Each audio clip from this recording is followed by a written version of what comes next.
Hello everyone. Good afternoon. Welcome to our PSPJ monthly meeting. Today is August 7th, and we have a guest speaker, Mr. Maxby Chan. I will pass this to our MC, Edmund Tay.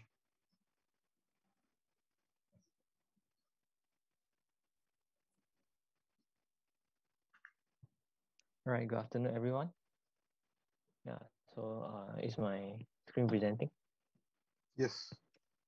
All right, so a very good afternoon, I bid to all members of PSPJ. Welcome to Edmund, sorry, Yes. interrupt. Can you maximize your screen? Oh, sure. Right, so how is it showing now? Yeah, okay, better. Okay. All right, so a very good afternoon, I bid to all members of PSPJ. Welcome to PSPJ monthly meeting for August 2021. So as usual, this meeting is conducted online due to the situation of pandemic we are still in now. So first and foremost, let me give a brief rundown on our meeting agenda today. First, we will have our guest speaker of the day, Mr. Maxby Chan. We are honored to have him here to talk about his travels on the Old Silk Road from Kyrgyzstan to Tajikistan. And next, we have Mr. Davy Choo, sharing some tips and tricks using Adobe Lightroom, photo editing program, which I think is one of the most popular photo editing softwares out there. And after this, we'll talk about Paradigm More Photo Contest, which is a competition hosted by Paradigm More. And last but not least, we will announce our monthly photo contest results with comments from the judge. And without further ado, so let's start the first agenda of the day. So PSPJ is honored to have our guest speaker, Mr. Maxby Chan, here today, sharing his photos on the Old Silk Road. So just a brief introduction. The Silk Road was a network of trade roads connecting China and the Far East with the Middle East and Europe. So it has been nearly 600 years since the Silk Road has been used for international trade, and it has a very long and lasting impact on commerce, culture, and history that resonates even today. So Mr. Maxby Chan will talk about his journey from Kyrgyzstan to Tajikistan. And yes, welcome, Mr. Maxby. You can start the session now. Thank you. Okay, thanks everyone. I hope everybody is doing well in the COVID situation. Wait a minute, because everybody is locked down, including me. So I'm having a bit of lockdown fatigue sitting here. So it's great that this afternoon I'm able to share my travel experiences with you all. Okay, just a brief introduction. In fact, I've been talking to PSPJ in the past few years, a few times. I forgot how many times. First and foremost, I'm retired. My hobby is professional vacationer. So I just go on holidays and all that. My starting to back into photography was when the digital camera was only 3 megapixels. So at that time, I joined a forum called Photo Malaysia, which later on I invested and became a shareholder. And from there onwards, we started having programs for photographers or young photographers or photographers who don't understand anything about digital photography. And I've seen the progress of digital photography since the 3 megapixel days.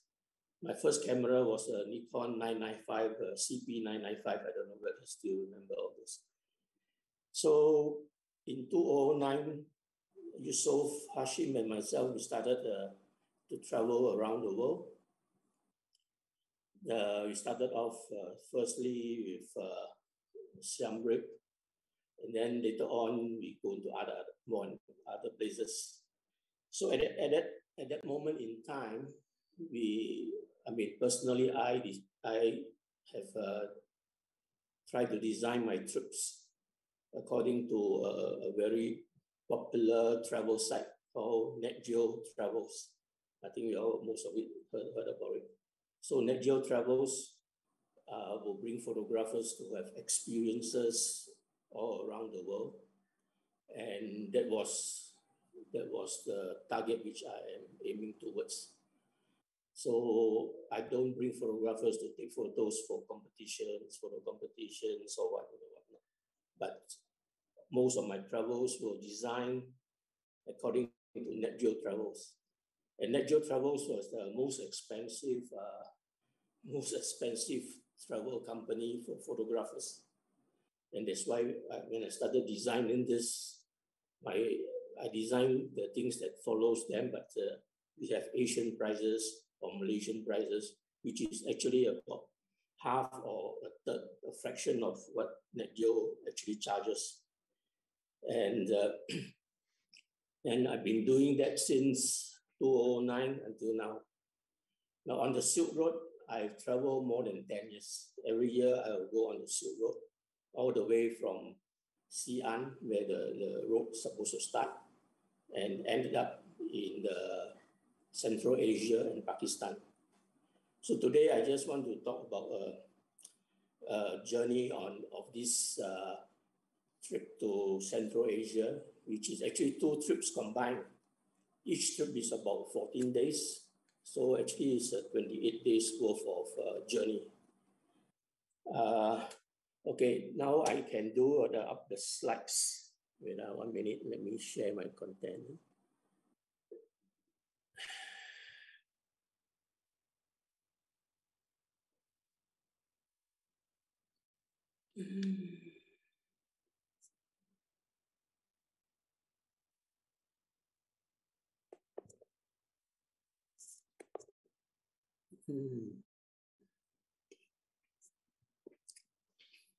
Okay, can you see my slide?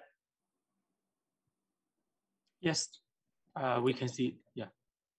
Okay, so this is my experience on this journey along the old Silk Road in the Kyrgyzstan to Tajikistan. Actually, I started this journey from Kashgar, which is in China, and Kyrgyzstan is actually, the border of Kyrgyzstan is only about an hour plus from Kashgar. This is what I intend to talk about today. Let me see. Okay, the topic of discussion is why I go and embark on this type of journey.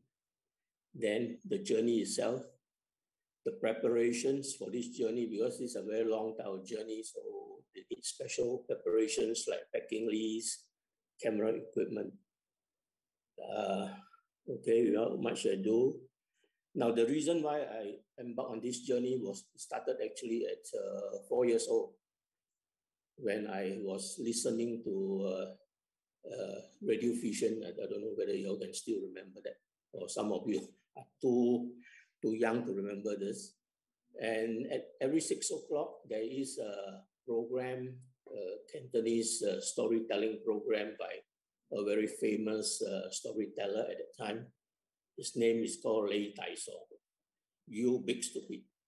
So I don't know whether you heard. So at that time, I heard a lot of journeys of the journey to the West, and I thought it was a fiction. And later on in my life, I realized that, it's not fiction, it's a real story. The places which he talked about actually exist. So it got me very curious. And my first trip to the Silk Road was in 2007 with my wife. And later on in 2009, I organized the first trip for Photo Malaysia to the Silk Road. That trip took us about 3 weeks. That was the longest trip. And then after that, I did more and more trips. Every year, I will go down there to certain sections of the Silk Road. And I've traveled all the way to Central Asia, and I've journeyed the famous monk's journey, the Sangchang, all the way to Pakistan, to a place called Taxila, where he actually stayed there for 7-8 years to take the scriptures back to China. Okay. that is my motivation, but I will still be going on because I only stopped at Tajikistan. So actually before the pandemic, actually I wanted to move from Kyrgyzstan to Uzbekistan, and later on I have another trip planned at Tajikistan to Crimea. So there'll be a few more journeys. I hope I can survive by then. So this is my journey. The journey starts from actually Kashgar. What I showed there is actually the border between China and Kyrgyzstan. So like I say, from Kashgar, the road to Toragat Pass at Kyrgyzstan actually is about 1 to 1.5 hours. That is the border pass. And from there, I travel all the way to Bishkek. Then from Bishkek to Osh, Saritesh, and I cross over to the boundary, the border to Tajikistan, and I followed the boundary from Tajikistan, China, all the way along the boundary, following the Panch River that separate Afghanistan from Tajikistan, and ended up with Dushanbe. This journey is about 2,500 kilometers. Now this is Toragat Pass on the China side. So you can actually, when you come to Kyrgyzstan, you will come out to this pass, and it's controlled by the Chinese guard. And this, we had a very bad problem down there. One of our participants actually filled up the form wrongly and said the name, the name, they just changed the letters A and E, interchange. And we were stopped down there, and all of us crossed this gate except her. So there was a bit of drama. Luckily, I called up my China organizer, and they managed to sort it out within about half an hour, and then she managed to cross the gate. But this group of bikers didn't cross the gate. They have to wait until the Chinese guards have their lunch break, and then they'll come back to let them in. So from there, we just go down the road. The place is very scenic. In fact, down here is all Tian Shan. The mountains here is called Tian Shan Mountains. It's very beautiful at this place. So around after Kyrgyzstan and all that, there were no deserts. The deserts are actually in Xinjiang. So most of these places are quite beautiful.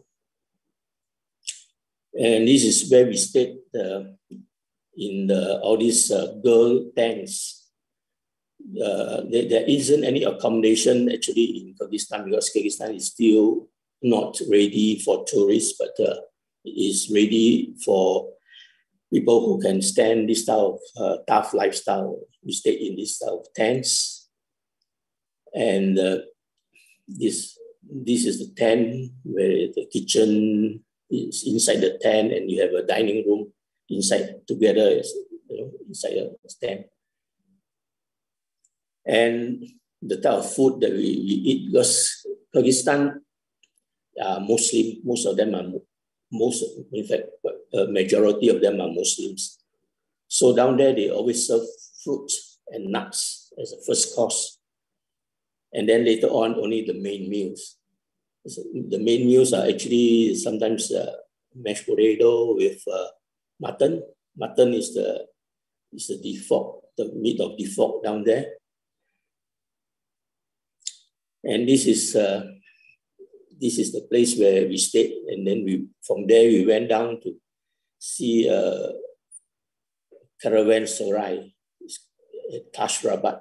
Actually, we stayed in Tashrabat, and this caravanserai is built during the Silk Road days. Actually, it's been used as a hotel. And that time as hotel, they got horse parking, camel parking, and all that. And after you cross over the Toragat Pass, a lot of traders and all that will come here, stay a couple of nights or a night, where where they take a rest and then get away from the fierce cold. And it's actually very cold down here. Down here is about 4,000 meters, so it's pretty cold. And this is inside interior. This is where the dining room is. And they have little rooms with no bed, nothing. All it's just like this enclaves and all that. You have to bring your own sleeping bag or whatever it is. And your donkeys, camels, and horses will park outside. So this is where how the old hotel, this hotel is about 800 years old, 900 years old. Ashrabat, yeah, 15th century. It's built during the 15th century. Then from Tashrabat, we went to this Songko Lake, which is not a very big lake. It's about 270 square kilometers. It's a freshwater lake, but the altitude here is quite high. It's more than 3,000 meters. And of course, I did arrange for the horse games so that we can understand the traditional games that the nomads played on the plains. So I don't want to go into all the details, so you can actually look up. If you come on this journey, so you can look up on the type of games they play and all that. And as we go down towards Biscuit, we met a couple local people who were having a picnic down there, and they invited us to join them. Actually, the people there are very friendly. Okay, this is how the road looks like. It's very, very steep. The mountains are steep, all zigzag. You know, you cannot go very fast. So that's why we have, we cannot take big tour buses, but small little Mercedes Sprinters, 4-wheel drives to go through all this journey. That's why I cannot afford to bring too many people. Maximum I can bring is 9 or 10 on a trip like this. And on the way, we came to this, I don't know how to pronounce that, Convo, Beaver village. This is the place where the eagle hunters of Kyrgyzstan stays. All around here, there are about 60 or 70 people who still practice eagle hunting. This guy we met here is the year's champion eagle hunter. So every year they will hold a competition around this area to pick up who is the champion, the eagle hunter. Then as we go down, we come to this Joku Gorge. This is beautiful. Actually, this is the place that you can actually stay one more day. You can take a horse ride down the valley. And this place is a bit like Switzerland. The vegetation and the grasslands and all that is very beautiful. So from this Joku Gorge, as we go down, we came to this mosque. You know, the mosque is very very Chinese-like. It's not like a lot of influence by the early settlers around here. It's not like our dome mosque and all that. And for the girls to go in, they provide us this type of gowns for us to wear, and then we can go into the mosque. The mosque is very simple. And also, this is the remnants of the Soviet Union days.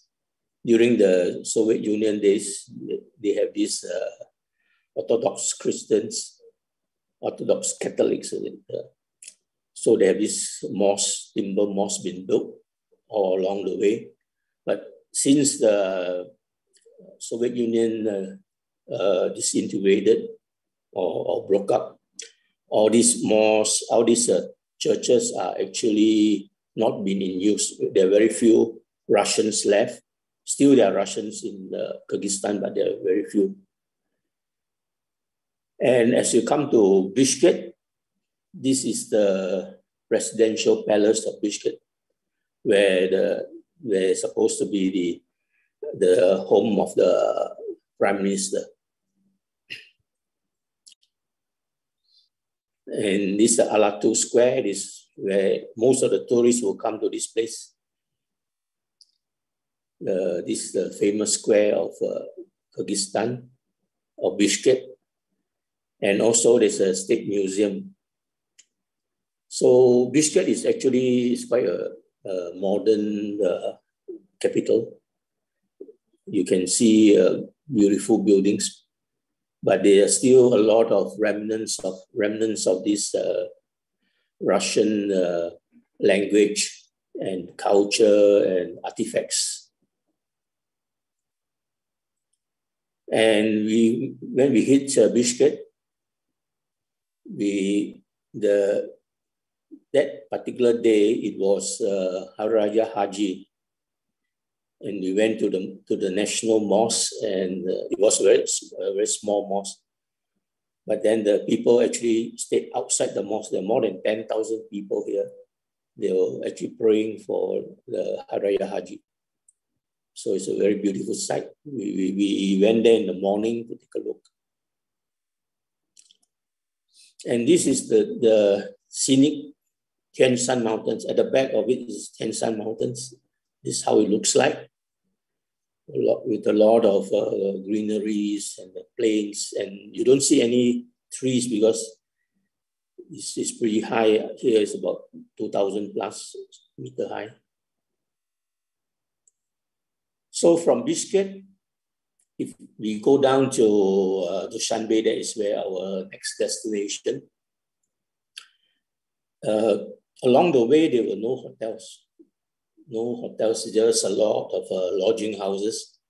So you'll be prepared. Some of the lodging houses, they don't provide a bath because they are cold and the people only bathe maybe once a month or once every 4 or 5 months.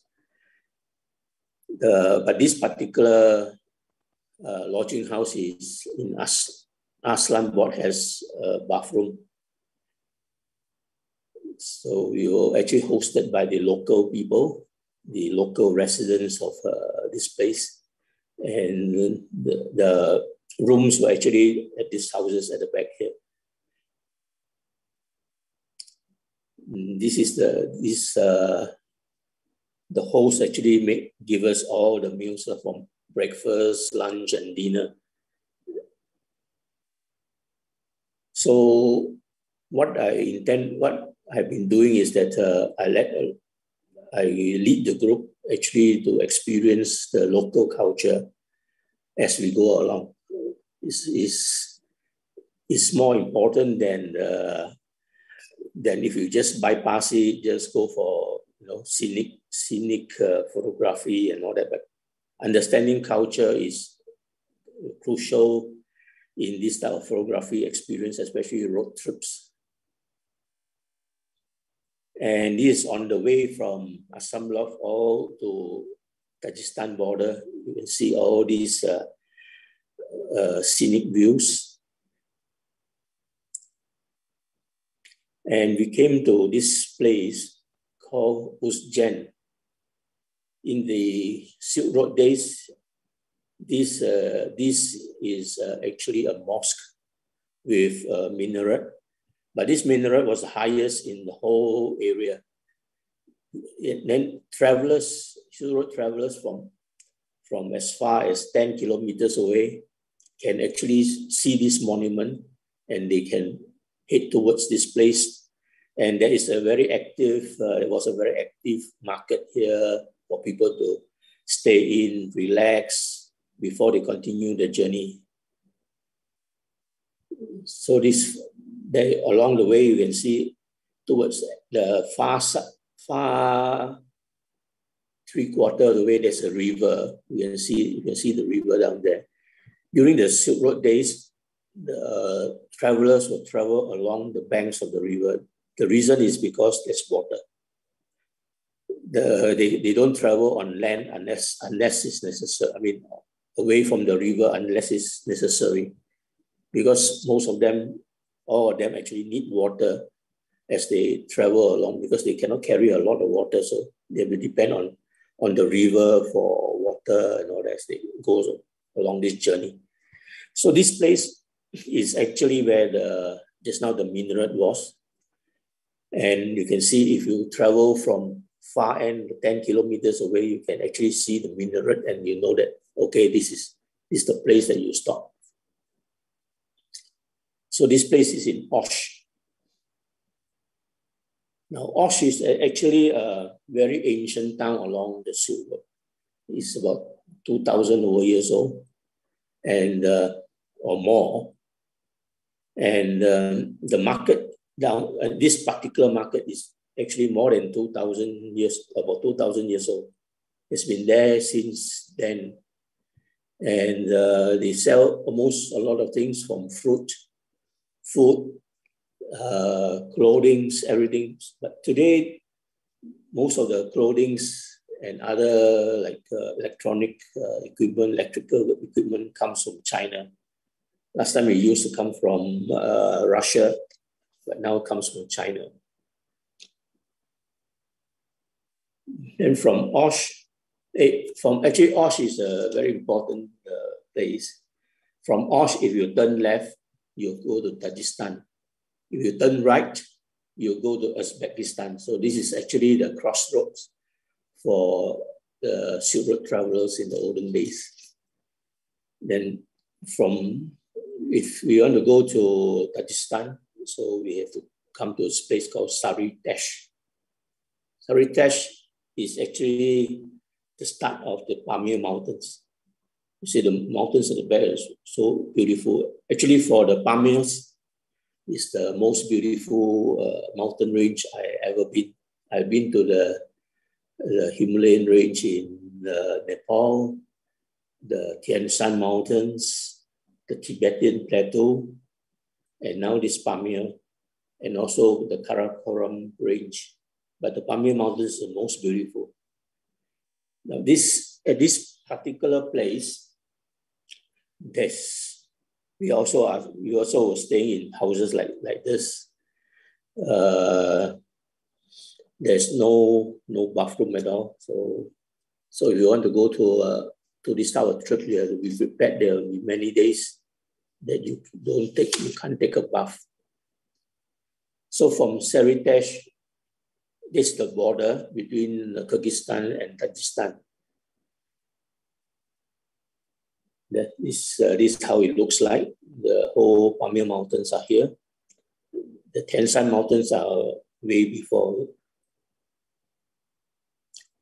Down here, we met a few nomads, nomad family that is actually staying near the border, and his family. And then this is the Kyrgyzstan Pass that you have to go through in order to go into Tajikistan.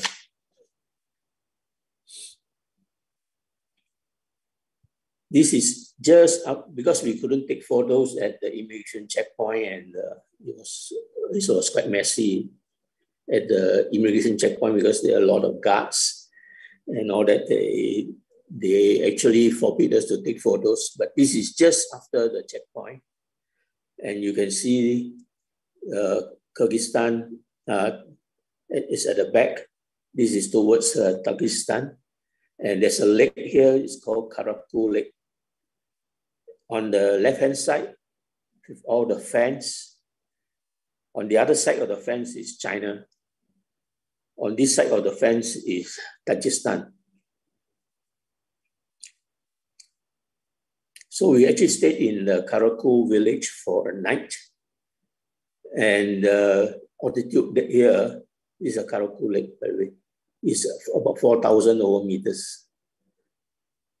A couple of us have a mild acute mountain sickness syndrome, including me. I was a bit groggy. So I had after lunch, I went to sleep for 1.5 hours and I got well. But the two of the participants have to see a doctor, and After that, the doctor advised them, don't move too much, just stay where you are. And they got better after that. So the next day we go down the Pamir Mountains. So everybody felt much, much better. So this is Karaku Lake. Now, Karaku Lake is a very special lake. It's not a naturally formed lake, formed by water from the mountains draining into this lake. But actually is an impact lake. It's formed by a meteorite impacting onto this particular lake, creating a deep impact. And let me see, Karaku.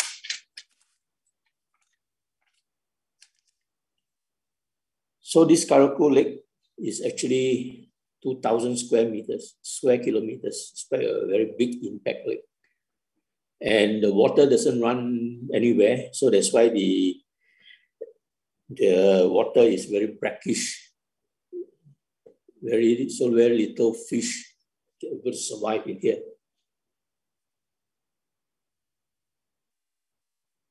And this is another group. Actually, I went 2 trips. I told you that this second group I brought to Tajikistan, and the so-called highway or roads actually very empty. Very few people actually travel along here, other than goods, other than those trucks that carry goods down to Tajikistan from China. And also this place is actually a very famous cycling route, from Tajikistan to Shanbei to Bishkek. It's a very famous cycling route for cyclists. Those people who love cycling, you come here because practically the road is free. It's not heavy, no heavy traffic. And these Pamir Mountains, you can see. Empty roads. Then you can see the fence on the left-hand side. Across the fence is China. So this road is actually at the boundary of China and Tajikistan. So these are the remnants of Soviet days. This used to be army barracks. Along the way, this army barracks. So this place, now the cyclists will use this as an overnight camping site.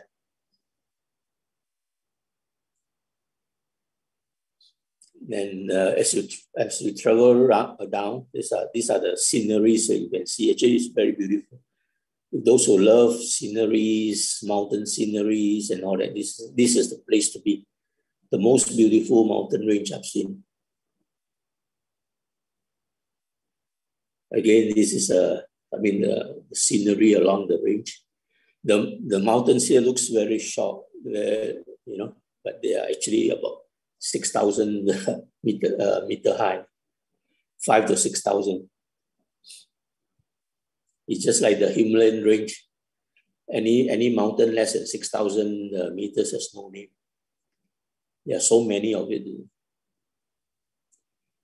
And after Karaku, we stopped a night at this Balongko. It's a very small little village at the edge of the Tajik Nature Reserve. Stop a night here, and one of our participants he plays around with the drones, and the children were so excited. They have never seen a drone. So we actually have a very good fun here. And you cannot even bathe here. Okay, there's no bathroom here. So there are a lot of towns, more bathroom. So this is a road as we go down to Tajikistan. It's a beautiful place, serious. And then we come to the next big town called Makhab. This is a very old town during the Silk Road days. It used to be a small little settlement where people stop, because to travel from that to here is about 400 kilometers or something, and it's quite a journey.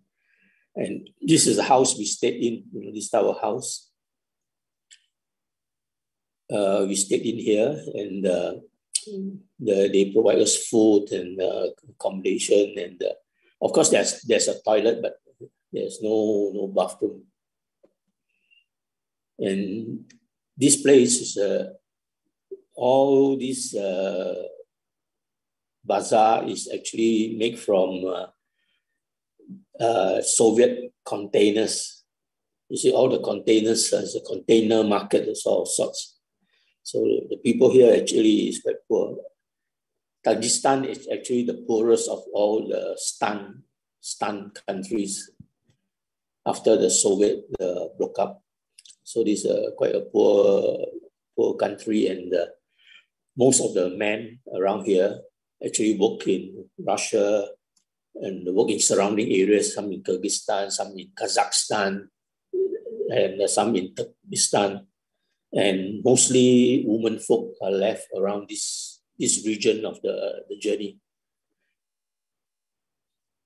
Then you can see all the containers shops in this particular market. Now, if you travel along this type of roads with a lot of people, and you love children photography and all that, bring a Fuji Instax camera, because the people here do not have an opportunity to have a photo of themselves, because photography is still expensive, you know, printing, and also inaccessible. So it's very, very good that you can bring a Fuji Instax, or you know, those instant photo cameras. Take photos and give it to them. But our host actually is Aberration. She can speak good English. She went on an exchange program with US. She stayed there for 1.5 years on the exchange program, on a university exchange program. That's why when she came back, she helped her mother. Her father's not around, working overseas, or not overseas, over the boundaries. So she helped the mother actually run the guest house here, and she speaks very good English.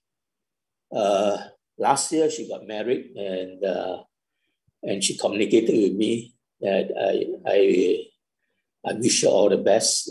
She got married, and she moved to Shanbei. So you can actually meet a lot of friends along the way. So this is one of the joys of traveling on a road trip. There you can see that it's a cyclist heaven. We met a lot of cyclists going up and down this road, because it's a very beautiful and scenic road. Very few traffic. Traffic is very, very light. Maybe you can meet the bus or lorry once every hour.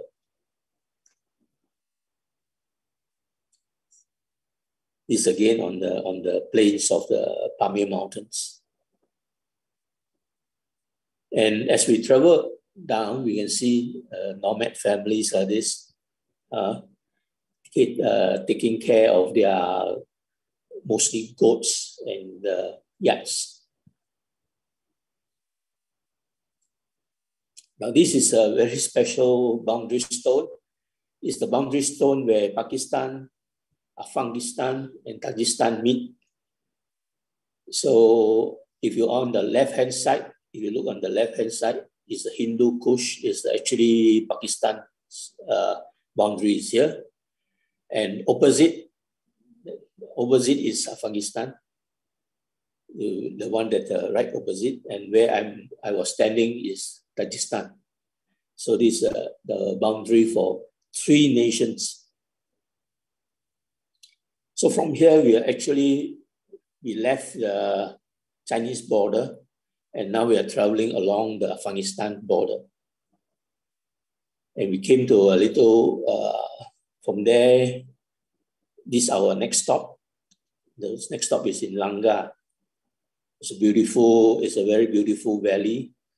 where people grow wheat and all sorts of things down here.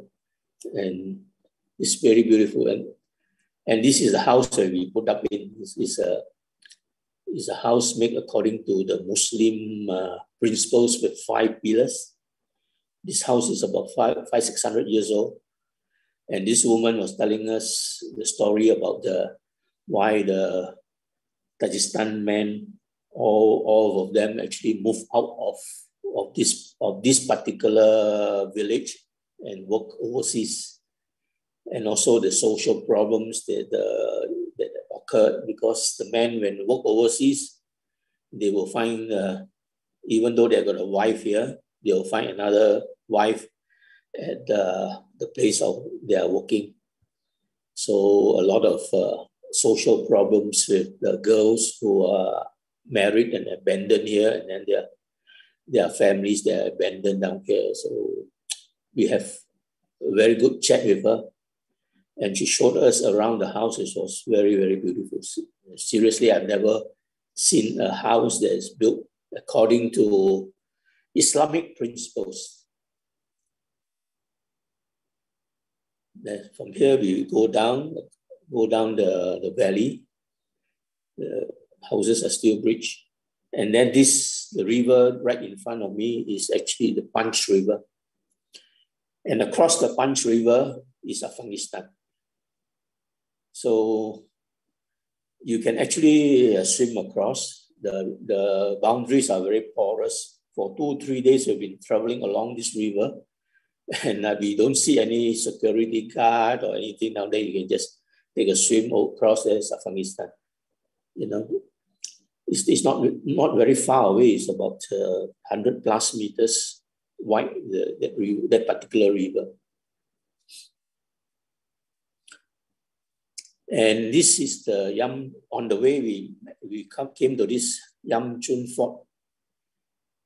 It's a fort in the olden days where the so-called the king or the guy who controls this area uses it to protect the Silk Road travelers, because Silk Road travelers are also susceptible to pirates, to people who rob them along the way. So this is a security point that provides security for Silk Road travelers. But of course, during those days, they still have to pay a toll because for the protection for them to go along this journey. This the remnants of it. The old fort is already disintegrated, and these are the small little structures that are still around. Now, as we go down the Punch River, this is the most very important place, because this is actually the crossing to Afghanistan. The place is called Ishkashim. There are two river crossings. So during the better days, there's a weekend market on the Afghanistan side. The traders will put the goods down there, and from people from Tajikistan will cross the bridge to buy, and then they come back. No passport needed.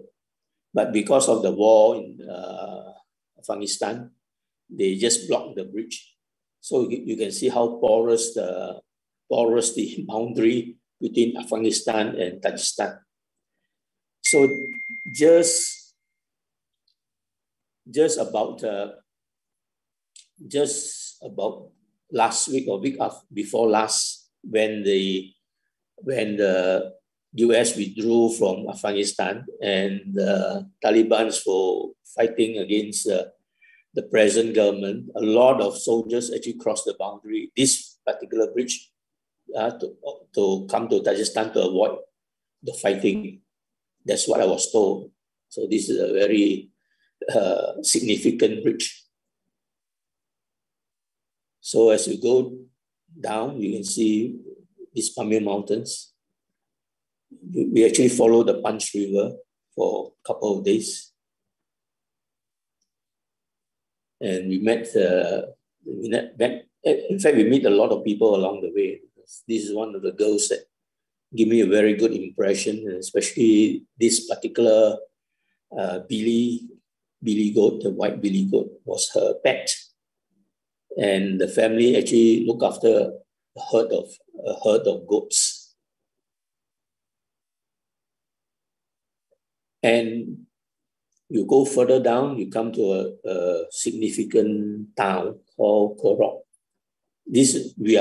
From here, actually, we are gone away from the Punch River. Korok is a Muslim town. You see all the Muslim people here. And if you travel along Kyrgyzstan to Tajikistan, if you are Muslim, you don't have a problem with food. Everything is halal. And naan is their staple diet. So everywhere you can see people selling naan. And this was the market where we stopped by. And then as we go towards Dushanbe, this is a dam which provides water for Dushanbe called Norek Dam. The place is very beautiful. If the next time I go there, I'll try to make an earlier trip and try to get some good photos down here. And finally, after driving for about 8-9 days, or since Kyrgyzstan is about almost 10 days, we reached Dushanbe. And this is their famous monument called Ismail Somani monument. So this is the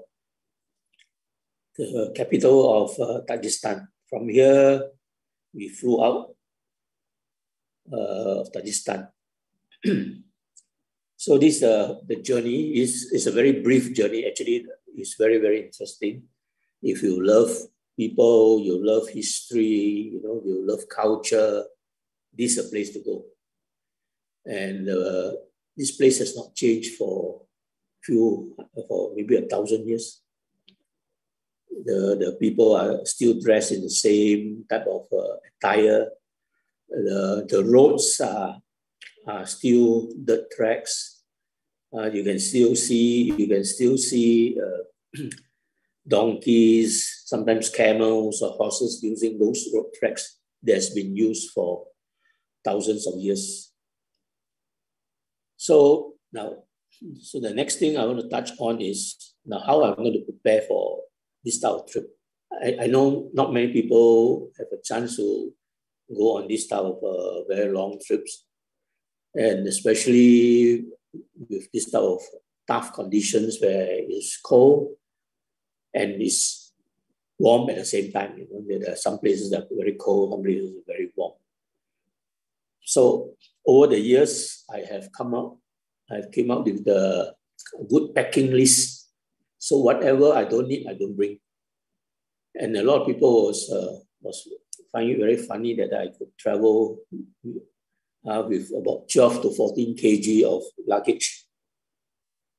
So for warm clothing, actually I use layering.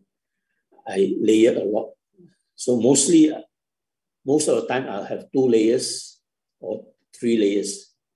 So the base layer, I usually have a quick dry layer or the dry fit, quick dry or dry fit, I don't know what they call that. It's a long sleeve and short sleeve. And then the second layer, I will have a fleece or a light down that you can buy from Uniqlo or Decathlon, those very light down that you can actually fold it into a very small packet. And for the outer layer, I will have an outer shell with Gore-Tex. There's a thicker down that can withstand cold up to maybe minus 20. I have 2. I have one with Gore-Tex and one without. So I have to choose whether this place needs a Gore-Tex outer shell or not. Now, all these downs are very light and very practical for traveling. And also it's not particularly expensive. Of course, a lot of people would would recommend that you buy very expensive clothing when you go to cold weather, like the Canadian Goose and all that. But then you can make do with all this layering. I believe the cost of this layering, which I bought, is less than $300-400. Like down, fleece jacket, outer take down. And the most important is to keep yourself covered with scarf, tube scarf, from head to toe. You have to cover, otherwise you will feel cold. The winter hats, beanies, leather wooden gloves. And for walking, I recommend trekking shoes, because you never know what terrain you are meeting, and also thick socks. So all this roughly is about 12-14 kg.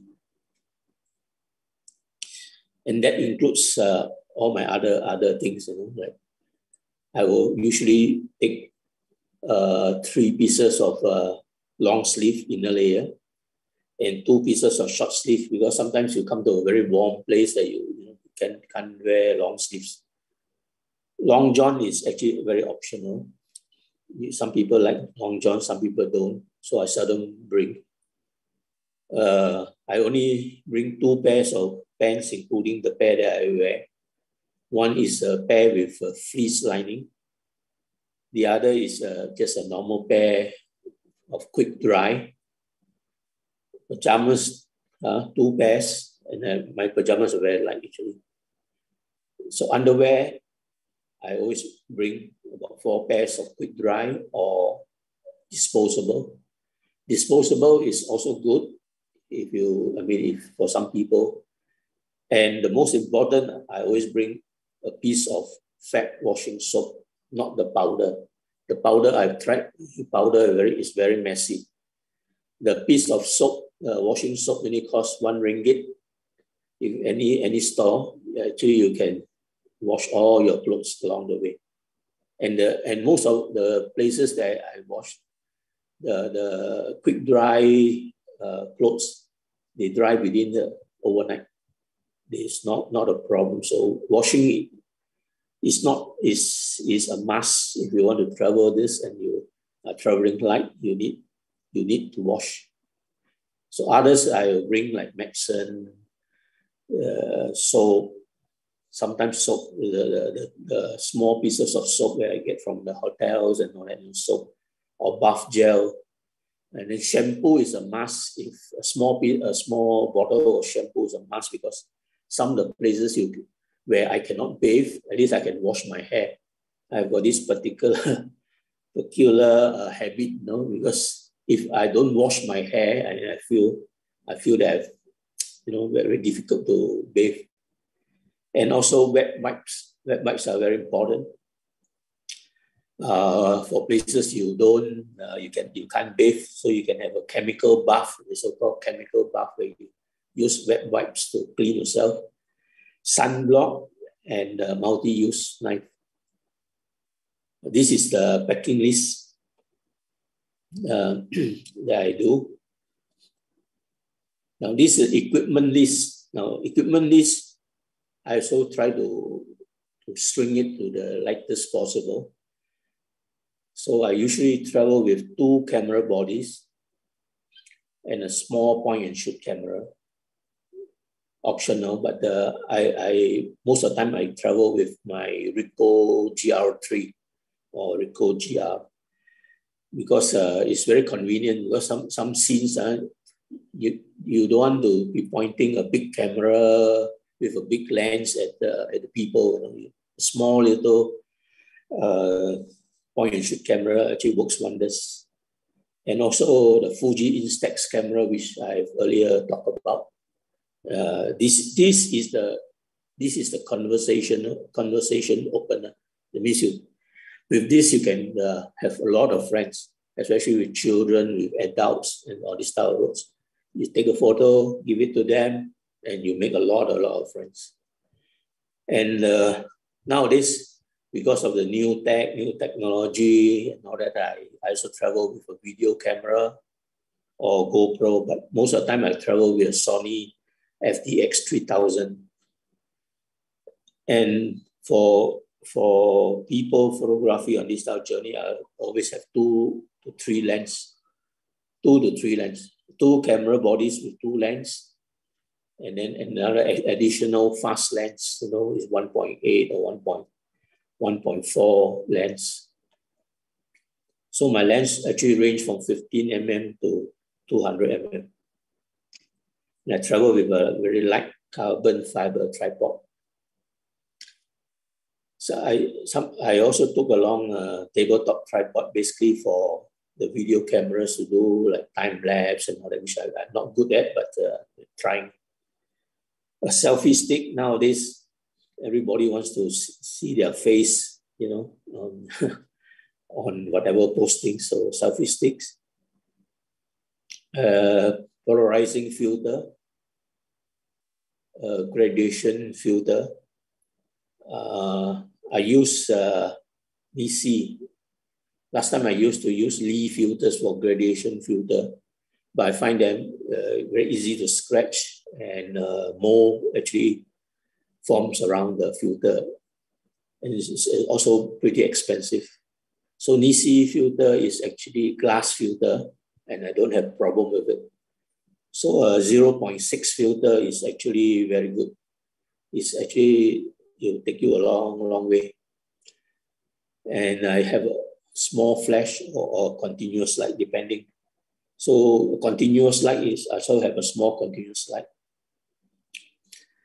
But now I think I will travel with a flash because I want to get certain type of look.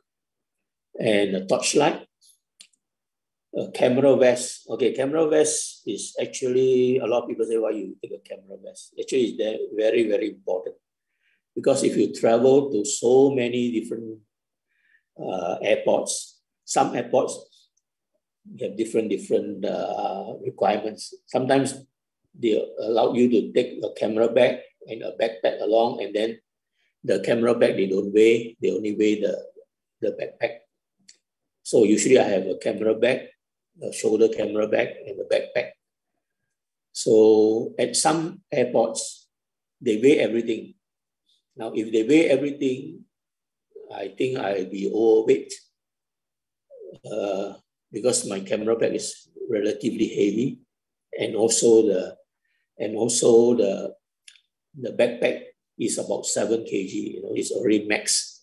So the camera bag is additional cost they have to pay. I paid once, remember. So from then on, I brought a camera vest. So if I come to an airport that requires to weigh both the camera bag and the backpack, I will put the lens and camera, I will hang around my neck. The lenses, everything I'll put inside my camera vest, and I can go through. They do not weigh you with the camera vest. That is the whole thing. Now, sweets, stationery, balloons, all these are important because you need to, I mean, you need to give some gifts to the children or there's some people around. So I always recommend that you take some gifts along to make, I mean, it's like your friends, you make them people happy. Okay, this is my preparation list, but my equipment list actually weighs quite heavy. It's about 10 kg or so. So this is the whole journey. It's a very brief journey. I hope I can encourage you to, inspire you to try a journey like this, but not at this particular moment because there is a war, civil unrest in Afghanistan, and it might spill over to Tajikistan. But I believe it can stabilize in maybe in a year or two's time. And also we may have an opportunity to visit Afghanistan. So my next trip, which I hope I'm still alive, will be to get a trip from Afghanistan to Iran. That's a very beautiful trip. Okay, thank you for watching. If you have any questions, you can ask me. Let me get out first. This. Okay. Let me get out first. Okay.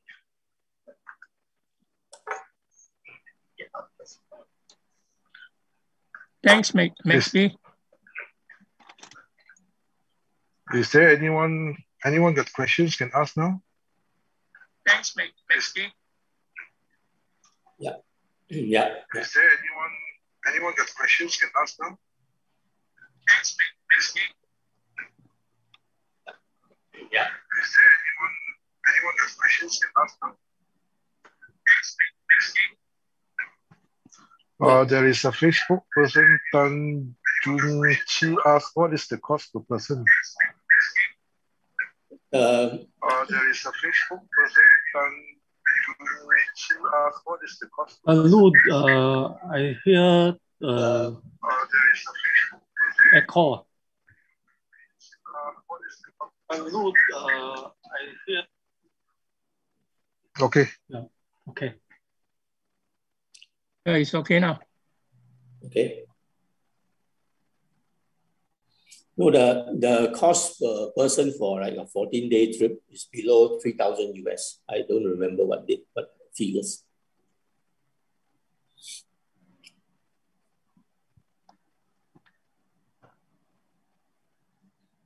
Below 3,000 US, meaning from where? From Xinjiang or from Malaysia?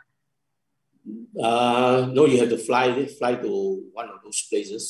So like, your flight is not included, but the trip is included. It's usually about 14 days.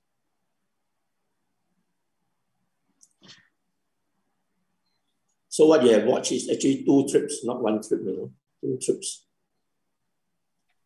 This is about, all in is about 28 days.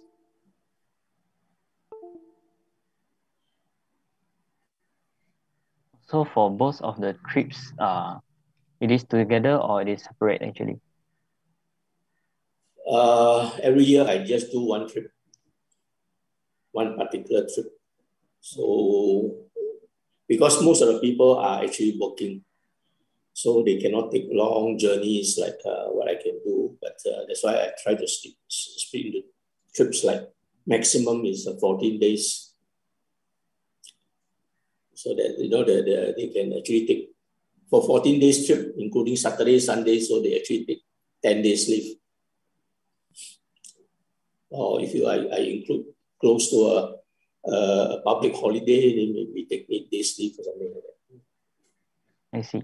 And I see another comment asking when is the best time, like maybe best time of the year to visit in terms of like landscaping or what? The trouble with the Pamir Mountains and all that is snows. So it's snow early in the early October. Once it snows, it's very, very difficult to travel. Especially there are no roads, nobody cares about the road. So you're only on a 4-wheel drive vehicle. So the best time to travel is actually spring. Springtime will be like March, late March to June, and then or end of August, September, because don't forget the summers are also very, very hot.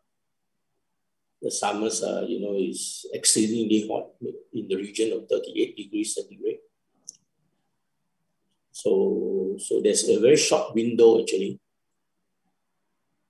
But it's very difficult to organize one by yourself because all these are actually, it took me many, many months to organize. Also to organize it like a discovery style of trips. Right, and we have another question here from Chris Lee. Because you're bringing a drone, right? Do you face any problems while carrying the drone around, like maybe with flights or the what? The drone. Drones? Yeah. Actually, so far we don't have a problem. Yes. So the drones has to be small. and we actually flew the drones from Kyrgyzstan to China, Tajikistan to Afghanistan, and come back. So there isn't a big problem actually, because down there is very few people, and you know, sometimes you can go for an hour or so and you don't see the next guy. So there's nobody to really take care whether you fly the drone here and there. But drone photography is quite nice. Seriously, that place is beautiful.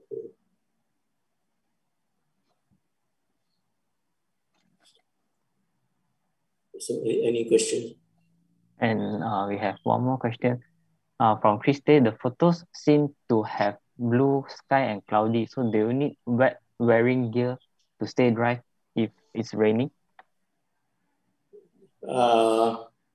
Usually around the time like late autumn, it doesn't rain. It doesn't rain that much. But if it rains, you just go inside your four-wheel drive.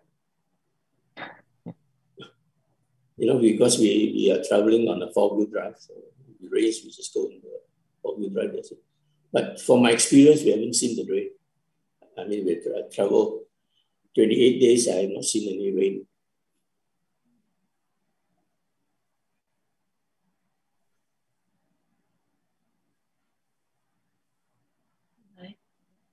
Right, I think so far that's all of the questions we have here. Okay. I don't see other questions on Facebook Live now. All right, so thank you very much, Maxby. Mr. Chan, it's a very fruitful sharing, very wonderful one. I hope all of us listening here are inspired. Thank you, Maxby, for joining our monthly meeting. Hi, Maxby. Thanks for joining us. Yeah, thank you, Albert. We have a new question coming in. Miss B, can you stay for a while? We have a new question from Go Bong Hiang. He's asking, are night sky during your trip suitable for taking Milky Way? For what? Sorry, come again. For the night trip, night skies of your trip. Suitable for taking Milky Way? Yes. But you must time your Milky Way, because when we went there, it's full moon, so no Milky Way. So you have to time your trip, you know. So we time our trip to just miss the winter, the snow. So you have to time your trip to go down there during the new moon or what.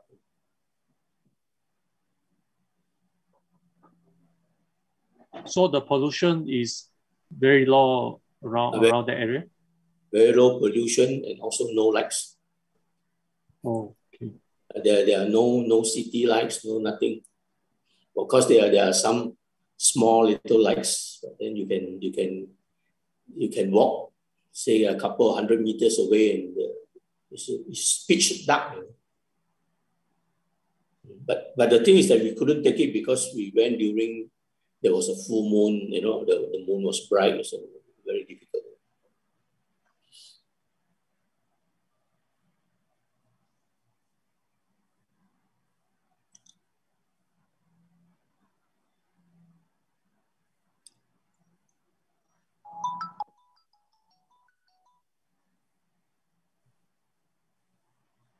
Miss B, can you hear us?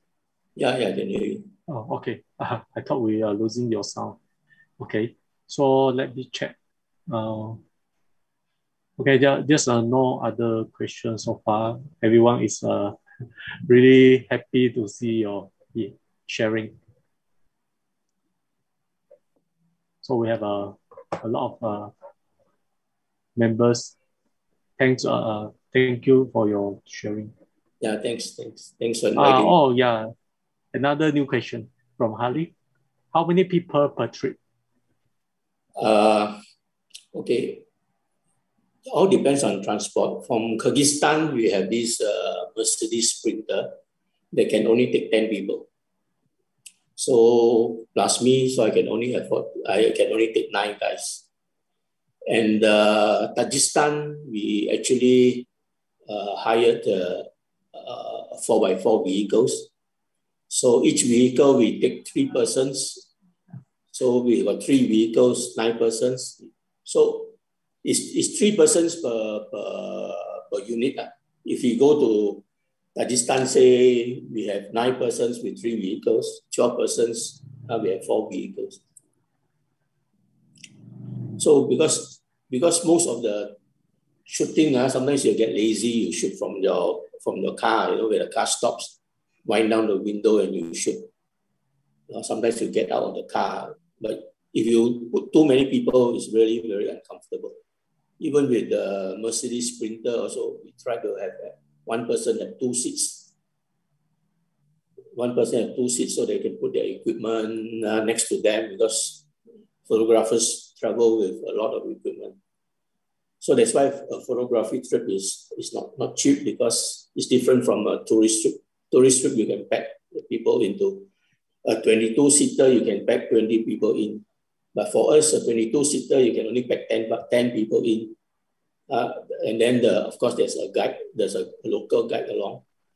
So that's the main cost, actually.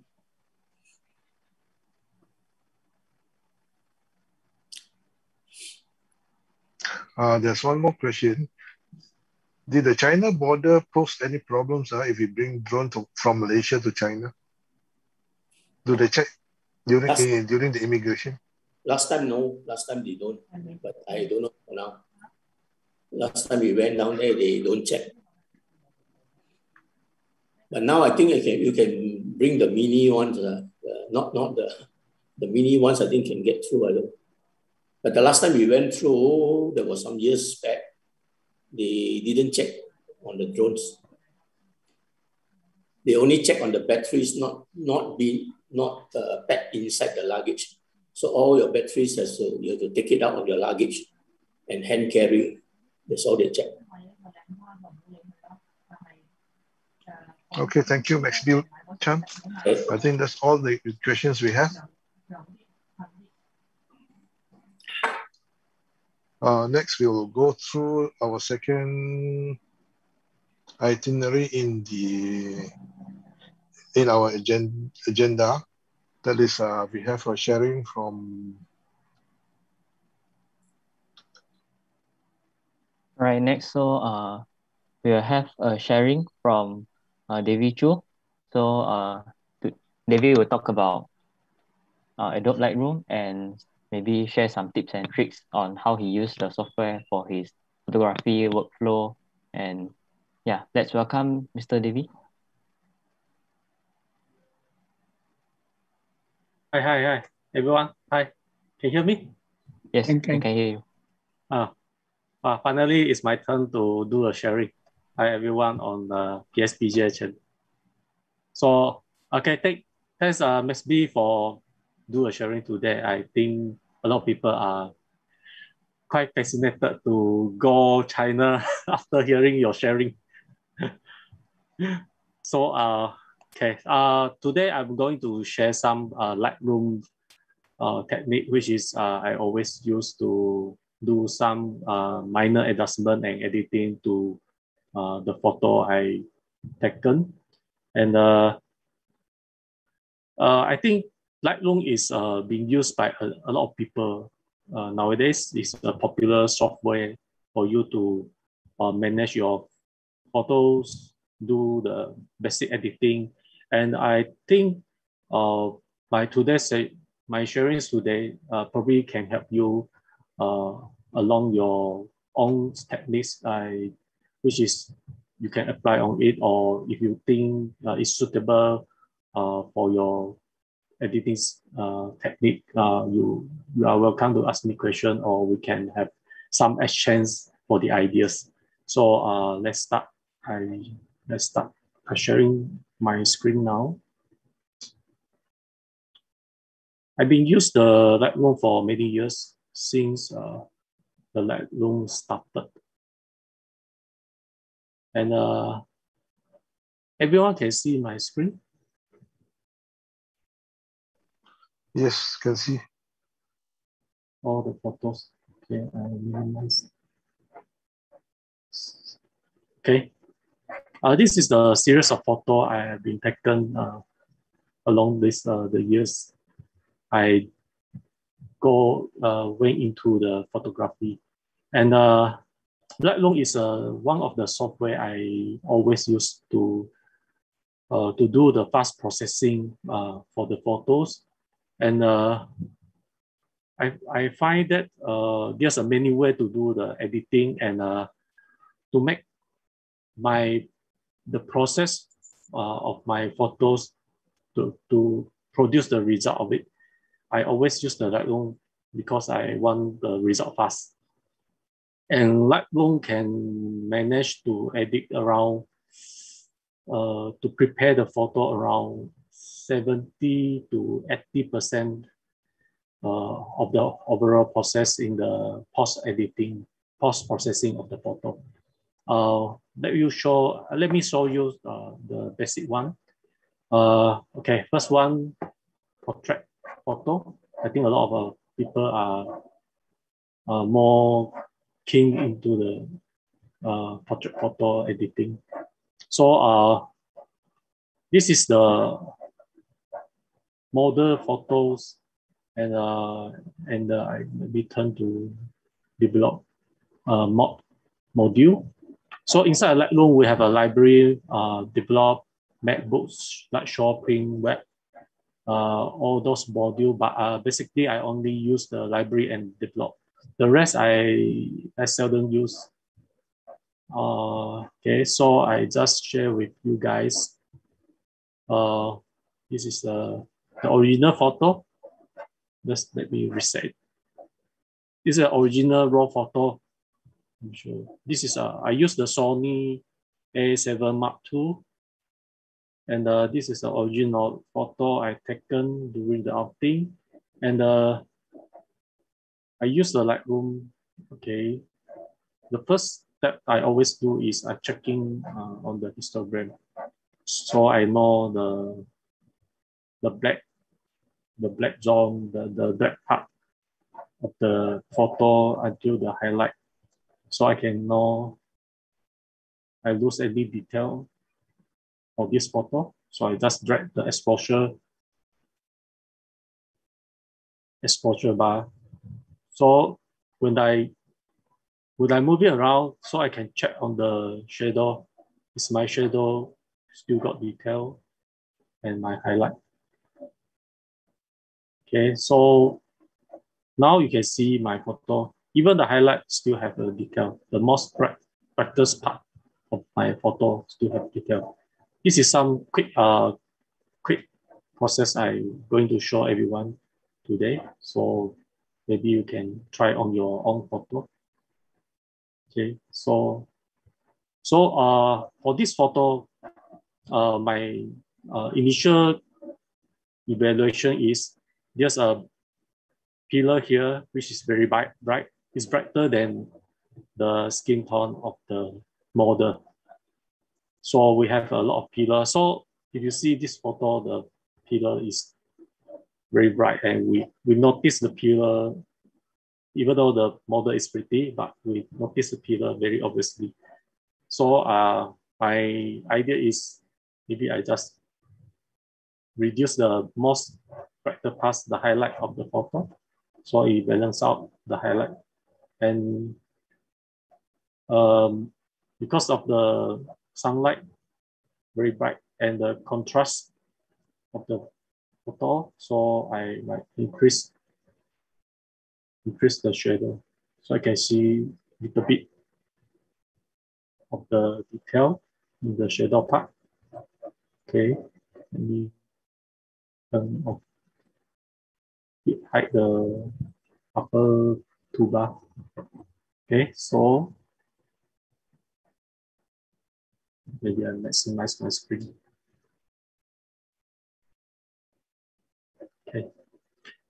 Okay, let's continue. So the photo is very high contrast. Then I decrease the contrast. Okay. To make it more flat. So later I'll tell you why I do that. I do this. So in the jury, I will adjust the exposure. Okay.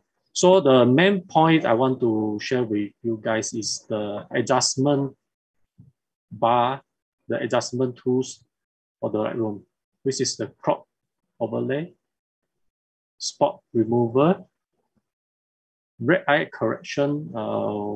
I seldom use it because I really cannot find any red eye in my photo nowadays compared to last time. So this one I cannot show. I cannot demonstrate to everyone here. And another one is a graduated filter and the radial filter. Also the adjustment brush, which is my most favorite tools in the Lightroom. So now let's continue. So I adjust the black, okay, and I adjust the clarity. You see me. When you see this clarity, I adjust this. You can see the model skin. Okay, it's not harsh like before. It becomes softer. Okay. Compared to the original photo, which is so high contrast, the model photo becomes maybe flat. I think it's flat to you, but I will adjust later. Okay, then I will use the turn down, adjust, lower the exposure value, and I will use the adjustment brush. Okay, you click, and you can see a lot of the adjustment similar to the basic tool outside. Let me show you. So basically, we'll brush all this adjustment to the particular part on the photo. Okay. Normally, I'll just minimize the brush using my mouse scroll bar, scroll button in the middle of the mouse. Okay, I just click anyway. Okay, so I will show you. This is the place I click. Okay, I think a lot of people just instantly brush on this and see the effect. But normally I'll do like this. Then I'll show the selected mask overlay. Okay, I will turn on the auto mask. Okay, the auto mask is very useful. When you brush, it will auto detect the border of your subject. And it will not brush outside the border. So I can continue brush it without concern too much of the other the background of the subject. I just brush like this. Okay. So you brush you see all the area that you brush. Okay, that's off. Okay, hide the mask overlay. Then you start adjust. You see the effect. Okay. Then this model become brighter compared to before. So I can adjust, can even adjust the highlight. Maybe the shadow. This is too much. Maybe I adjust the black too much. Maybe I just use the contrast. When I do the contrast, the highlight and the shadow part will balance. You will reduce the range of it, which means reduce the range. So Okay, so you can balance the highlight and the shadow. Maybe you can increase the exposure a bit. Okay, up to you. It depends on your style. Okay, so maybe I can increase the texture or decrease the texture or increase the clarity just a bit. Okay, if you accidentally like this, accidentally you brush until outside the hand, the body, the subject. Okay, what you can do is you press on your keyboard the alternate key, then you can see the plus become minus. So the minus you can brush out the area you don't want to apply the effect, your brush adjustment effect. So just brush outside the border. I believe a lot of people will notice that some people, when they do editing, why the subject got the halo surround the body, or you can see a lot of halo. So it's like the person become angel or what. He has a how to say, the halo surround it, and it looks unnatural. Maybe this part. It depends on the situation of it. You shoot the photo. Sometimes if you brush outside, it looks natural, then it's fine. But I try to keep everything in balance. Okay. So even the hair, I can see there's a halo here. I brush it. Okay, now become more natural. Okay. So we continue, adjust it. Maybe contrast a bit. Okay. Then click the done button at the corner. Okay. So we can further adjust. So look at the histogram of my photo. This is a darker photo, the lower exposure photo. Because that's now I have to lower the overall exposure so I can see the skin detail. So now the surrounding exposure value and the subject is quite balanced. Then we can continue the adjustment. Okay. Then I contrast a bit. Maybe I increase the clarity, increase a bit. Still the contrast. So the contrast will adjust the overall contrast value, while the clarity is a mid-tone contrast adjustment. Okay, so maybe I increase the texture. So the texture for me, my understanding is the micro contrast adjustment. Okay. Although it's a texture, but for me, it's a micro contrast adjustment. So when you increase it,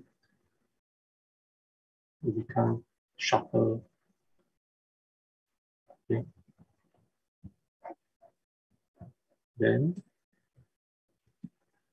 maybe we can crop. Try the crop. The crop overlay. You can press the R button, or you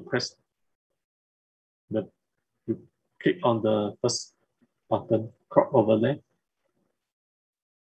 Then you can see this.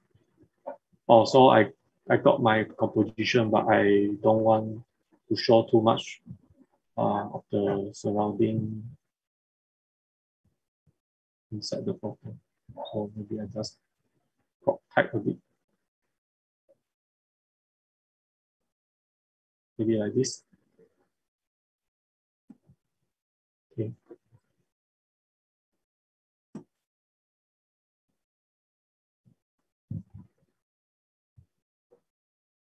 Then I have a subject more focus. Okay. Maybe crop more. See how's the feeling. Now the subject is more focused compared to before. This is before. This is after.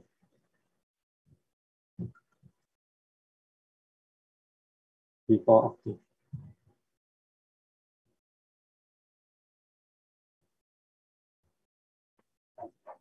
But what I like to share is you can use a combination of different tools to edit your photo.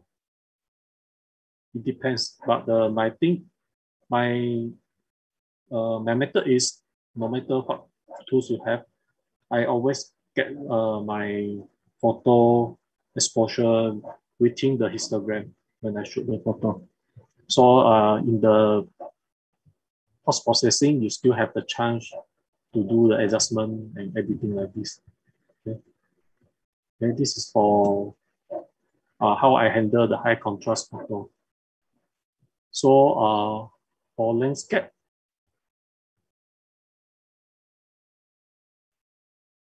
we have a lot of method to do this. Some people, they use the HDR technique. They combine few exposure value, few photos of different exposure value to get the high contrast HDR photo. But for me, if your camera is capable to have to shoot the high dynamic range of the raw photo, maybe one row is enough for you to do the adjustment. Okay, let me show you. All these adjustment toolbar also can help you to achieve that. So let's check the photo first. So okay, again the same method. I check my photo. I always check my histogram. Okay, so I drag the exposure, then I can see, still can see the value. Okay. Yeah. Okay. Even though the original photo, I quite like the original photo, but sometimes we love to play around with the photo. Okay, so let me try. Okay, so for landscape photographer, or you like for hobbies who love to shoot the landscape, we sometimes, like me, I very rush and I didn't check properly and I didn't clean my sensor. Then my sensor got many particles on the sensor, and it caused a lot of the black detail dot on my photo, every photo. Then I saw regretful, even though you can see this. So it's when you see this, it means your sensor is dirty. You should send to do the cleaning. Don't ignore this, because every photo you taken from the day your sensor get dirty, it will all become like this, and it will get worse and worse. Especially if you shoot the long exposure where your aperture have to be you have to set smaller aperture like f11, f16, f22. You see the particle on your sensor is very obvious. You can see the red dot. So I just share with you guys that you can use the spot remover to correct this, but this is not the solution.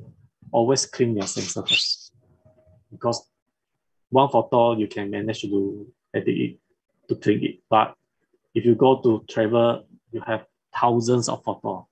Imagine you have to process, let's say 10%, is like 100 or 200 photo, or that will kill your time. Okay. I always recommend to clean the sensor, or you can learn to clean the sensor. Okay, okay, I show you guys how to clean the dirt on the photo. Okay, you just click on the spot remover or Q button on your keyboard.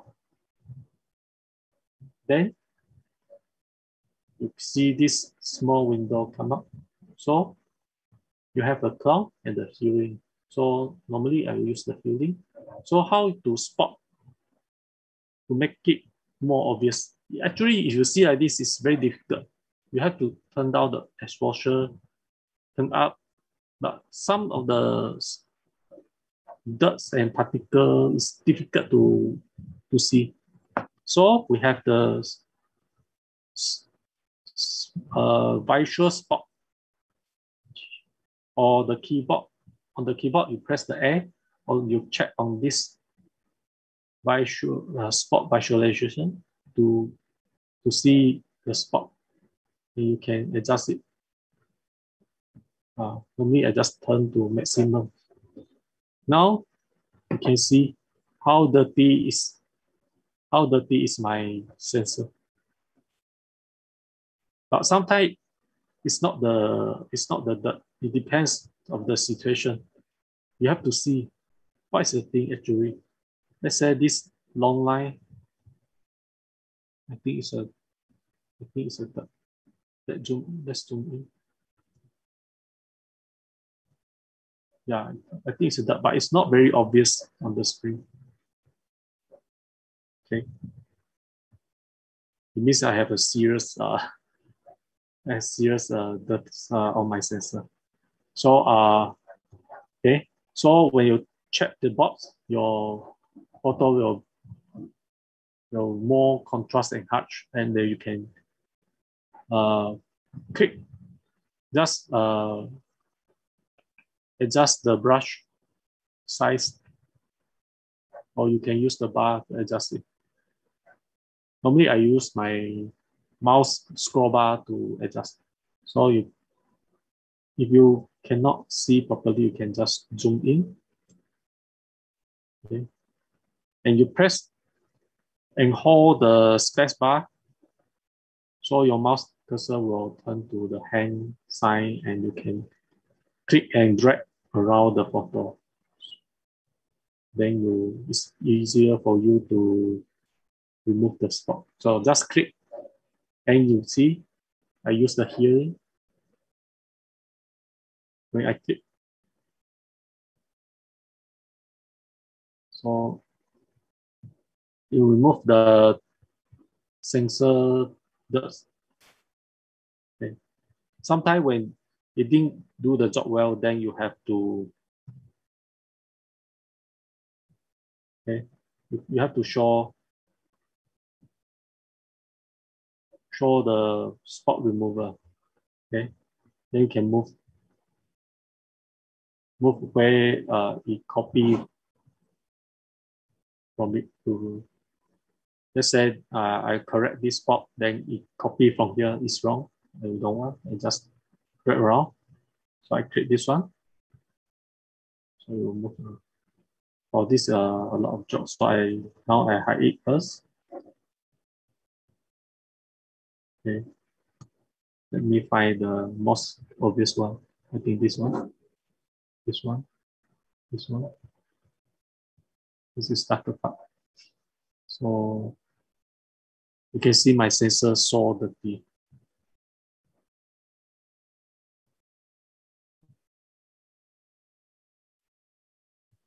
But it will not reflect on the water surface, because this is the particle on your sensor. It's not from the subject.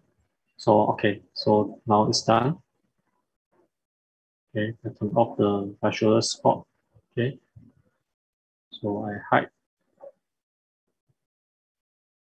Okay, So just let you know, the spot remover is not the solution. Why I said like this is when you have the subject like this and the particle fall on this subject, then you cannot just click like this. It will become like this. You cannot just click like that. So let me undo this.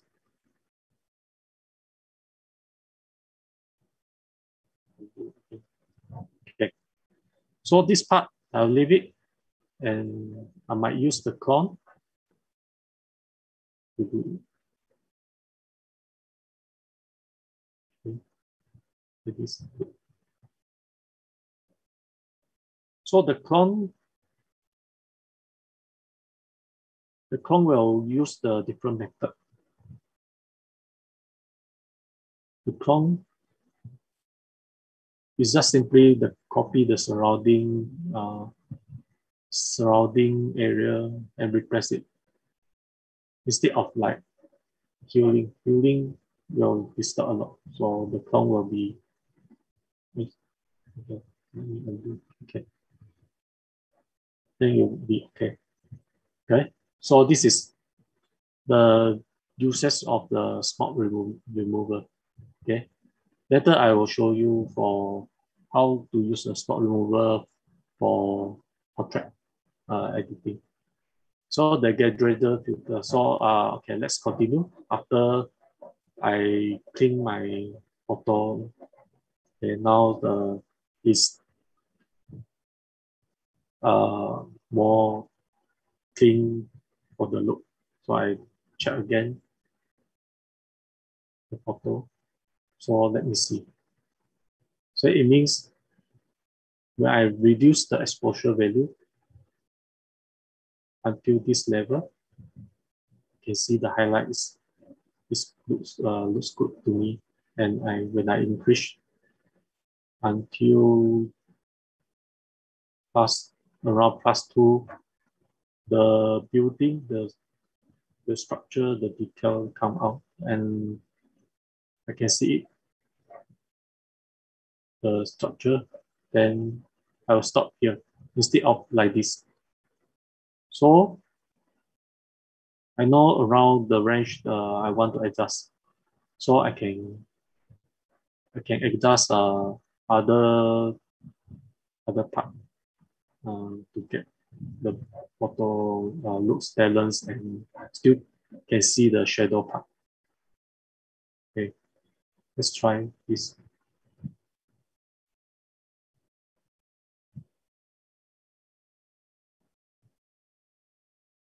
Okay, so the shadow part, just increase like this. Then I try the highlight. You see, when I adjust the highlight, it's actually what I adjust for the exposure just now. I always use this method. So the shadow I increase until around here. Okay, not too over. Okay. So I check on my histogram. Then I increase the overall, the whole photos exposure. So you can see the histogram from the shadow until the highlight is balanced. Okay. It looks a bit like HDR now. So maybe I adjust the white balance.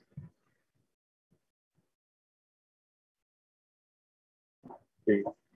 Now the sky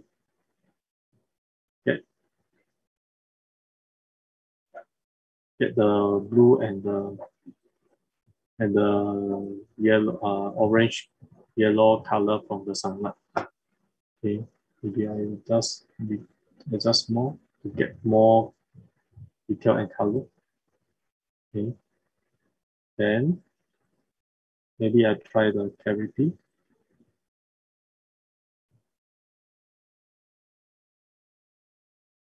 Okay, you see, if I adjust, the photo becomes sharper, but I lose those softness of the photo. Then how I'm going to manage this is I just increase it. Okay, the fun part is of the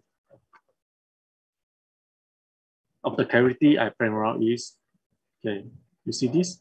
You see the subject, the bright and the dark part. When you use the clarity, you decrease it. It looks like the sunlight fall into the shadow part.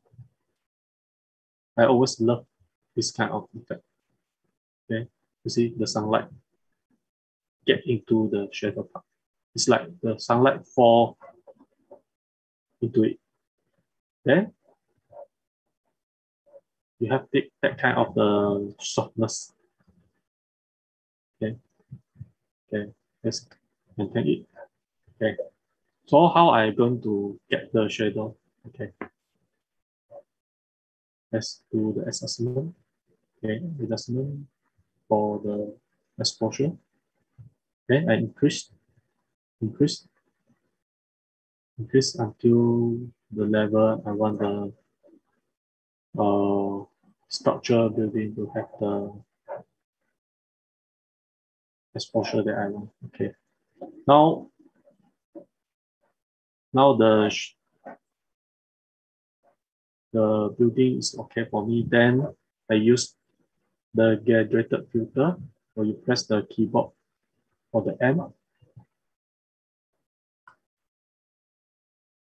The keyboard M, you can see. Let me show. Okay, so I show the mask overlay. Okay, for the graduate filter. Okay, then I can drag.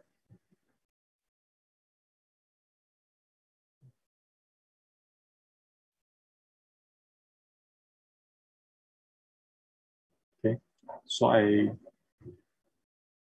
just do the part for the horizontal line of the landscape. Then I adjust the exposure. Now you see it's quite similar to the graduate filter you use on your lens. Okay. Then newer version compared to last time, newer version of the Lightroom, they have a range mask you can turn on for the luminance.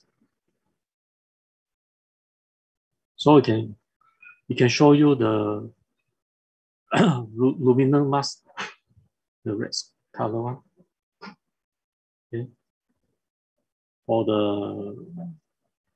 the area that you want to adjust. Okay.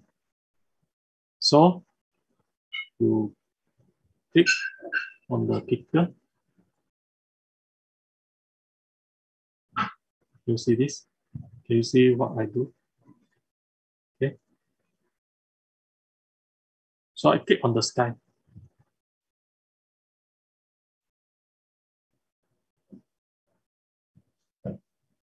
Okay, let's reset again.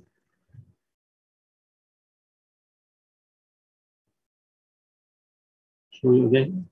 Actually, you can adjust. You can adjust here. Or you can pick it. So just adjust. Okay.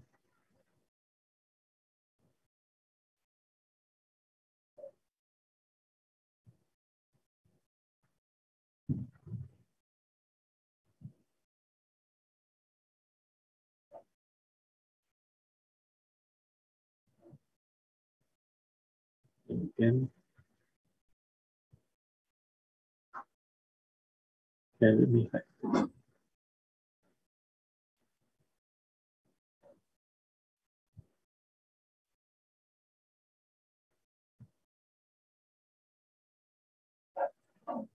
Okay, hide the mask overlay. You see, when I adjust the exposure, it only apply to the luminance area that I select. So the building will not affected. So the red color is actually, let me show you again. The adjustment only affect the red color area. Let's say I increase until here. Okay. Even though can move down, you see? So it only affect the red color area. So I untick show luminance mask. Okay, I hide the overlay. Then I can do whatever I want. I even can like reduce the highlight. You see? Okay, so useful, so powerful. Okay.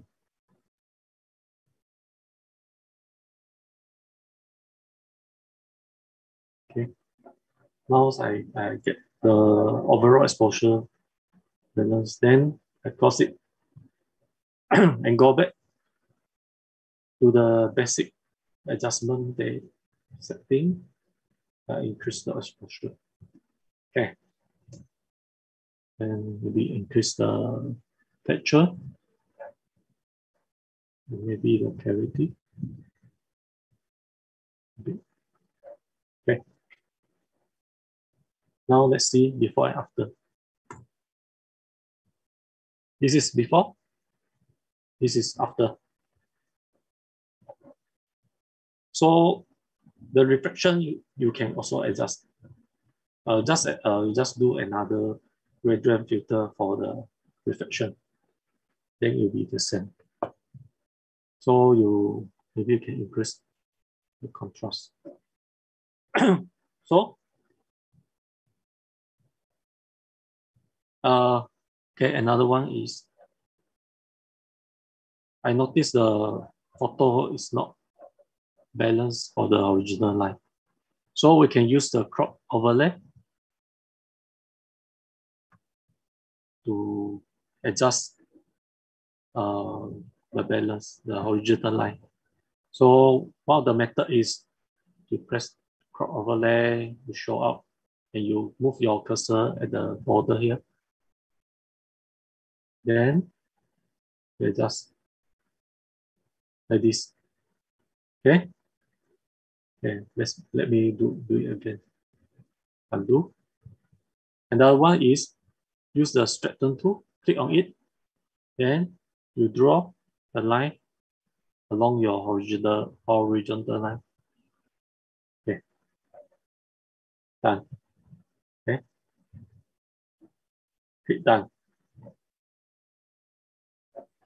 So it's original. Okay, but sometimes it doesn't seem straight. So we need to readjust again. Okay. Like this, I click reset. Okay, press R to turn on the crop overlay. Then let me adjust. So I will use the building structure as a reference. If you notice, you see this and this. So the highest one. Okay, maybe a bit here. Okay, done like this.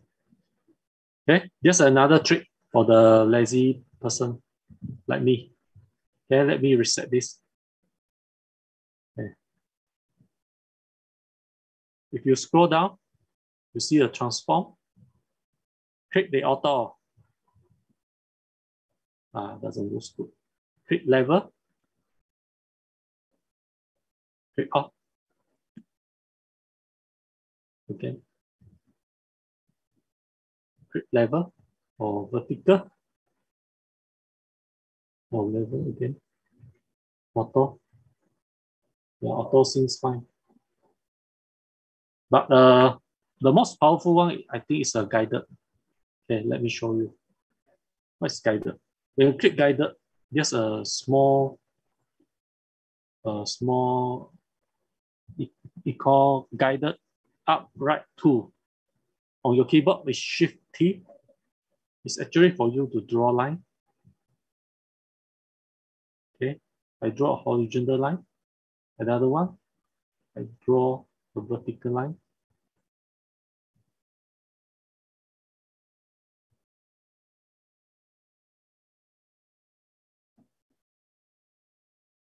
Then this one is a proper well-balanced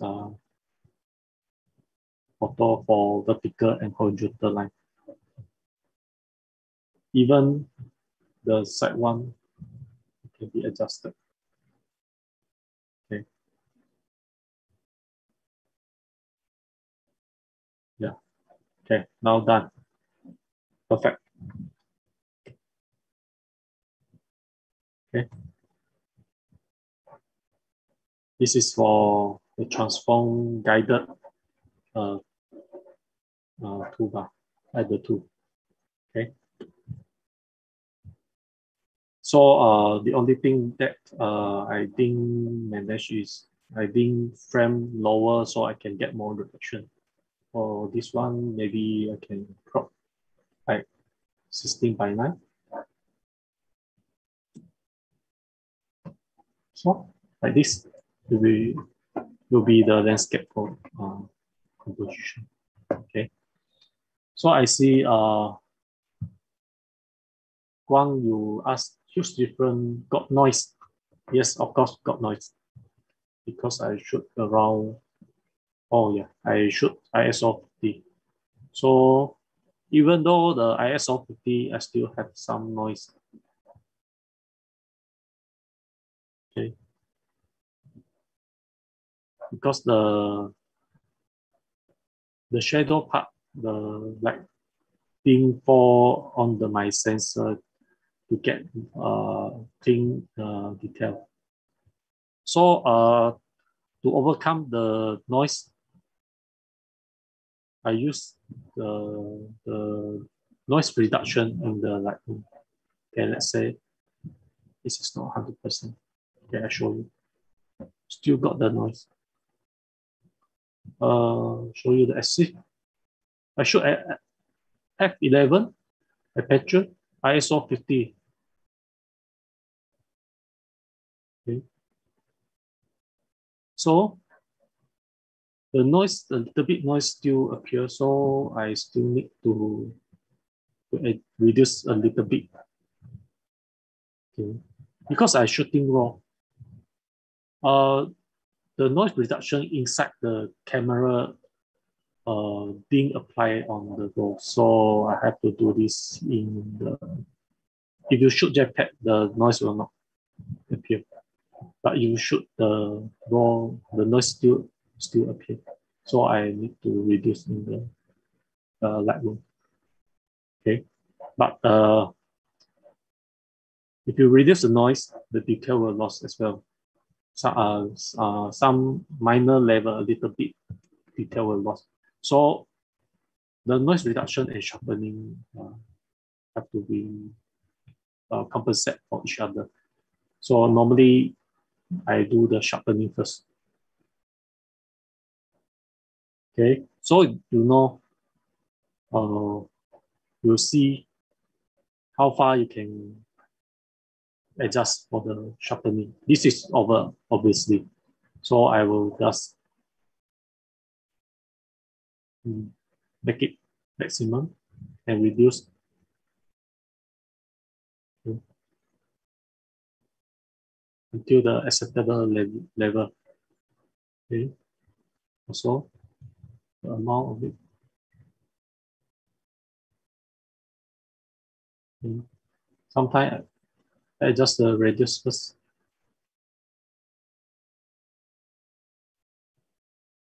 For the radius, you always check the border. The border, I mean, the highlight and the shadow part, the border. Okay, you see. This is a micro level adjustment, so we didn't see the photo like this. We actually see photo like this. So don't worry if you see the sharpening too much. sometimes it's like this thing. So you can adjust accordingly to your framework. So I think around like this, maybe after I increase. This is before the noise reduction, so don't worry, you can increase over the level that you wanted. Okay, so I reduce the sharpening, increase, reduce, increase. On my screen is very detailed, but I think Facebook, the streaming, you cannot see the detail properly. So sorry for that. So after that, I think you guys can try on your own photo, then you know what I mean. And after this, I increase the noise reduction.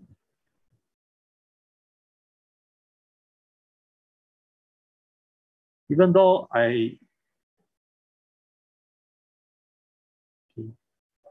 wow, my computer not fast enough. To turn off some program. Okay, let me turn off. Okay. Even the Photoshop. Cannot use one later, need to use. Okay, am I? Okay. I adjust the noise reduction. Okay. Okay. Now it looks good on my screen. Okay. Then, okay, the other way to check on your photo is you just zoom different level to see how's your photo on your screen. It means when you look at other people's screen, like handphone, web browser, different zoom will have a different sharp appearance of the sharpness. So I zoom until 100. It's good. Maybe on others computer screen, they have a larger screen to view your photo. Then they'll view your structure like this because their monitor larger, then have a higher resolution. Then you know what kind of detail they can see. Okay. Then maybe some people view a photo like this on the phone or like this on the phone. This is actually around handphone around this size. So this is sharp. This is also sharp, sharp, sharp, sharp, sharp, sharp until this. Normally I'll check on around 80 or 90% or 70 because if that person have 27 inches and above of like 32 inches, they'll see this photo at this size. So I don't think a lot of people have this. Normally people see like this. It depends. If you want to print out, it's different story.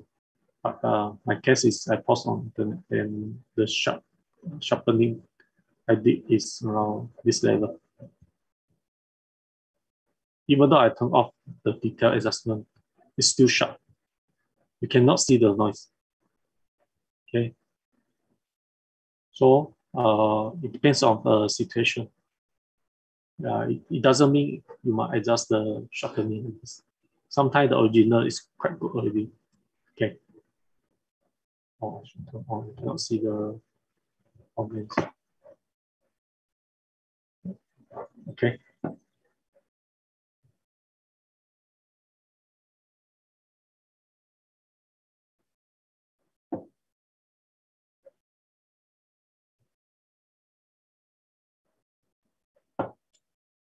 Hopefully this answer your question.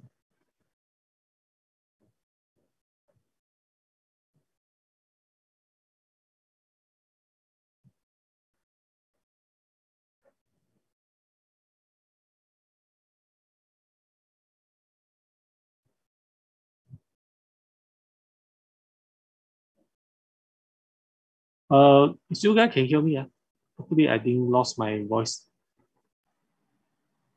Hello. Can. Okay, okay. So I continue. So this is one of the technique to apply for the Radial Filter. Okay. So okay, another one. This is the most interesting. Okay.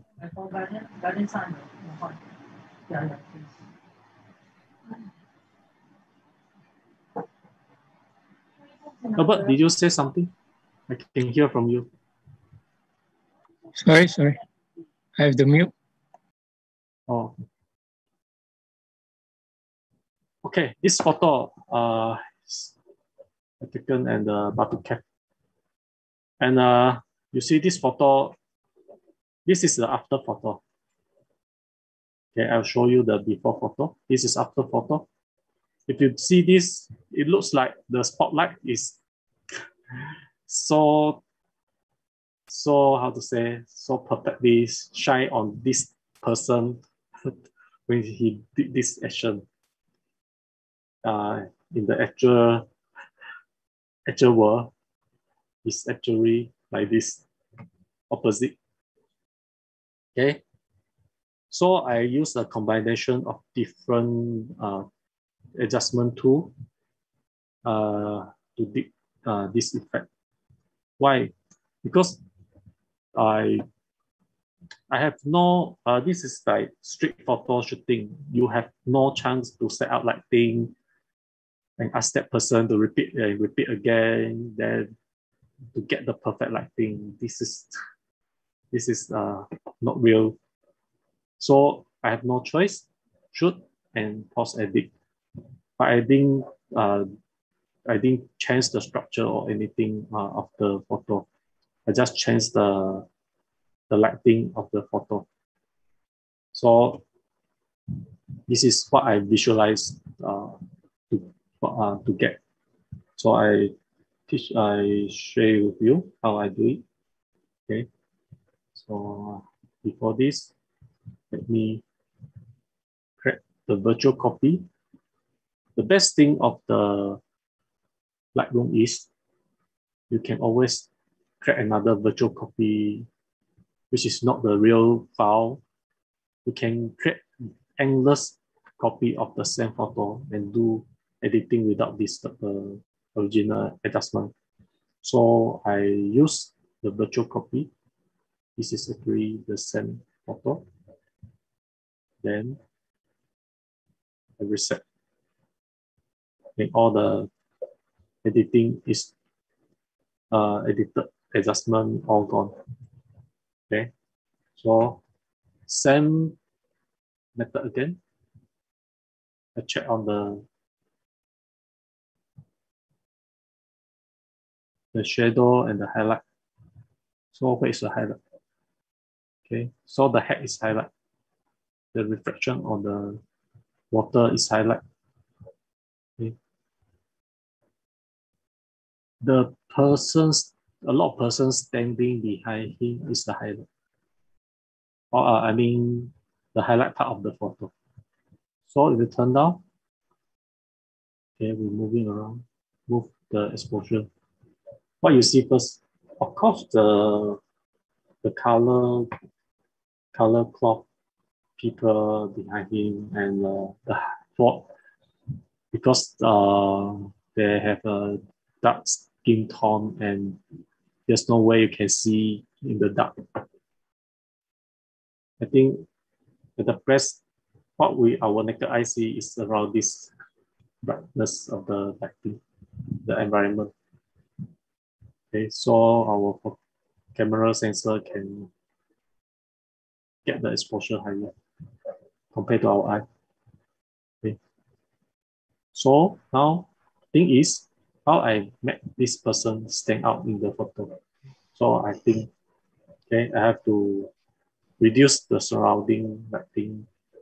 So I use the Radial Filter. Click. Hi, Davy. Yeah. Oh, my time is Yeah. out. No. Okay. No. Huh? Yeah, you can continue actually. I just want to ask Oh, you because want? yeah, I just want to ask about this photo.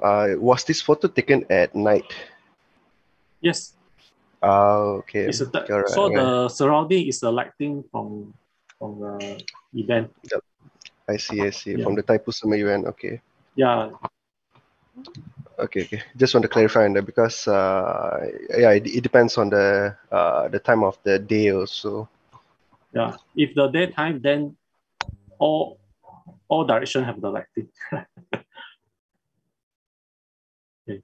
So okay, let's continue. So I use the gadget filter this side. So I reduce the exposure. You see, it's already dark. Okay.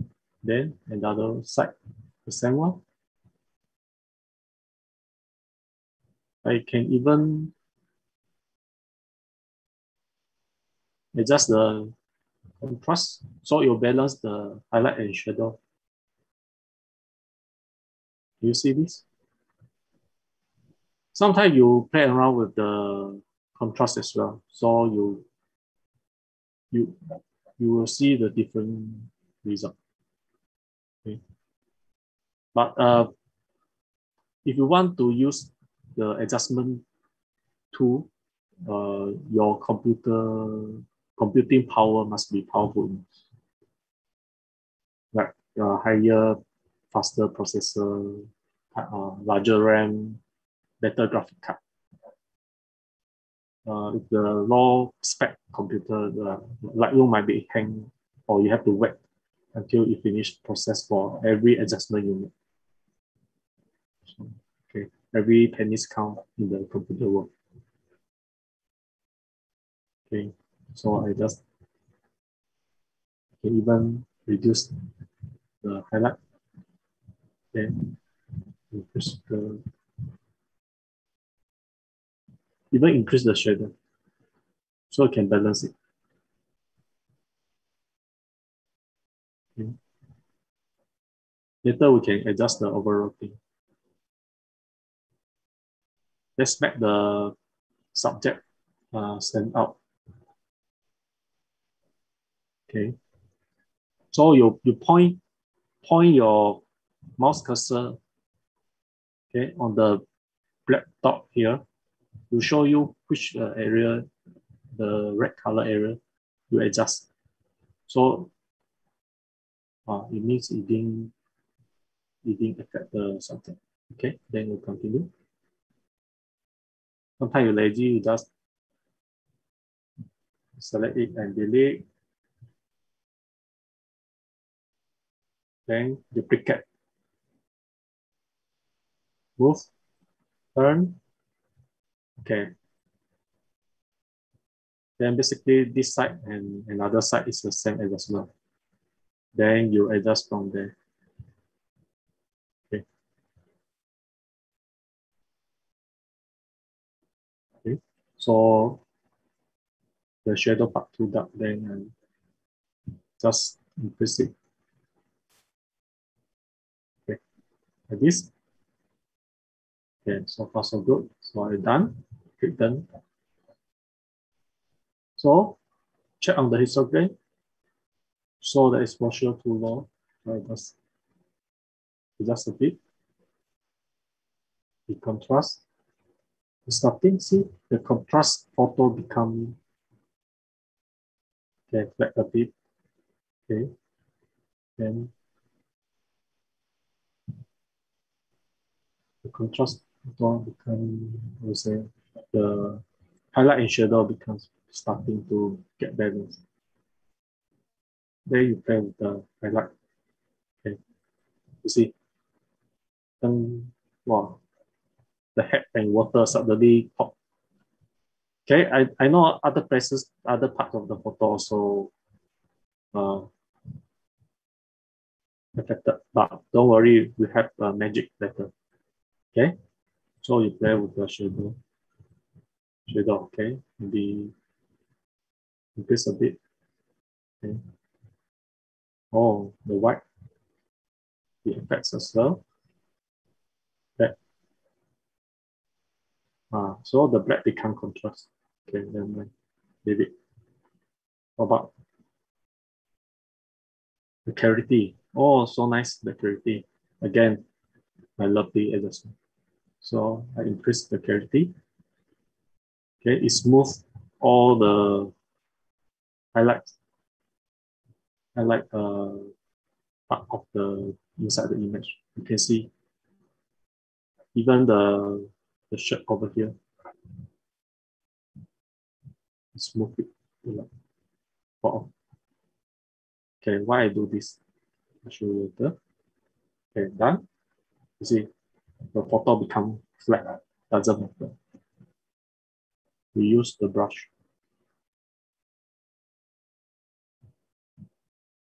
Okay. Click on this.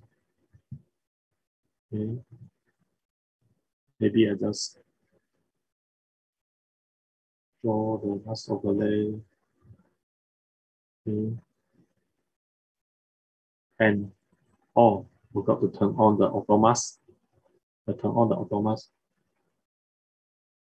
So I just pen.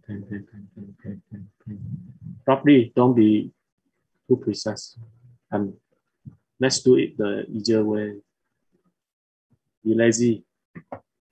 Be lazy. Okay. So after that, I zoom in. Change to hand. Okay. Then we edit the minor part. Okay. I use the eraser. Okay. Press on the alternate key or on the alternate key. You see your cursor with the negative minus sign. Then I pen with the auto mask on. Okay. I pen surrounding. You see? So the red color, the adjustment will only apply. Okay. And yeah, okay. Don't worry about this because it's not we are not cropping the subject out. We are masking it. Doesn't matter. Okay, done. Okay, let's zoom up. Okay.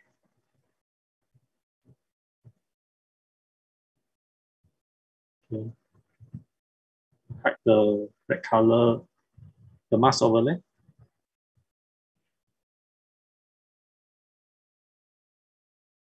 Okay, then we start.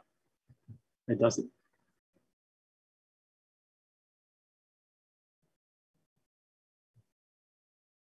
That's how we play on the highlight adjustment. Okay, see this?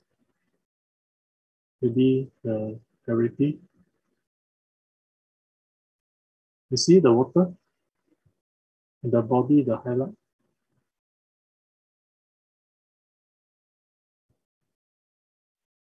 Maybe the exposure. Wow. Okay. How about the contrast? Maybe the clarity. Some more. Maybe the texture. So I combine different kind of the adjustment. Okay. So now that person like the angel light fall on him. What we call the God's light, like 闪光. Okay. So another thing is, okay, let's add another adjustment brush. Okay, the new one. Click here. This is the second one.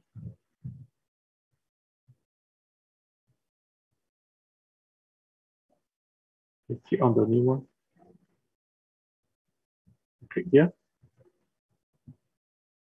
Okay, the new one. Then let me hide it. I increase the exposure. Turn off the auto mask. Okay, I even can track the light. Done like this. Easy. Wow. Okay. Then adjust the lighting. This is additional. This is not from the photo I did just now. This is additional. Okay. So I can decrease the contrast, or maybe just decrease the contrast with a different kind of the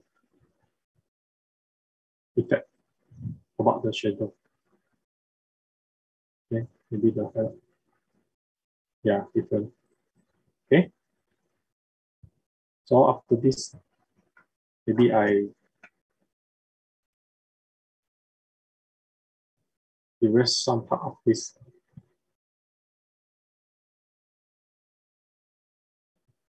Undo. Maybe undo here. Maybe here a bit. Maybe don't be too much. Okay.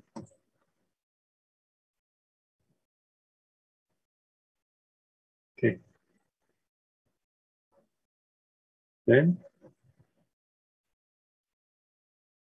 look at my histogram still dark. Okay, so I increase the exposure. And the contrast. Maybe the color what that means. Yeah. Because nighttime a little bit too, a little bit cold tone. Maybe the bright vibrance. Reduce a bit. Hey, Dave. Hi, Davy. Yeah. Yeah. I'm so sorry. I have to go for another meeting right now. Oh, okay. Yeah. So can I be excused? Oh, okay. Yeah. Okay. Maybe we do your part, so I can continue later. Okay. For I'm the so quick sorry, one. guys. Okay, it's okay. My part can be adjusted. Okay. Edmund. Right, yeah, I'm here. Can you share your screen for the Okay. paradigm more? Sorry to sorry our session text very long. No worries, no worries. Okay. Okay, so is my screen showing now? Yeah. Okay. All right. So, Nicholas, do you have anything to? Okay, hi Nicholas. everyone. Yeah, from Paradigm More. So Okay. Hi, that's everyone. All right. So we Yeah. welcome Nicholas from Paradigm More. He is going to talk about the photography contest that we are showing now. All right. So Nicholas, you may continue. Okay, hi everyone. I'm Nicholas, from the Paradigm Mall management team. So we are engaging with PSPJ on this contest because Merdeka, what we feel that right now we want the people to still remember what Merdeka is considering like the whole pandemic is going on right now, and with the number of cases rising, we would at least have a change in mind on a certain thing. So this My Malaysia, My Home photography contest is being held right now. We are looking for entries for submissions on the best on your best photo from maybe from the past years, or if you can able to take one. The theme will be My Malaysia, My Home. So at the moment right now, our entry date, the last date will be on the 13th of August, coming Friday. Actually, I didn't have anything to prepare for this meeting. Was a sudden invitation.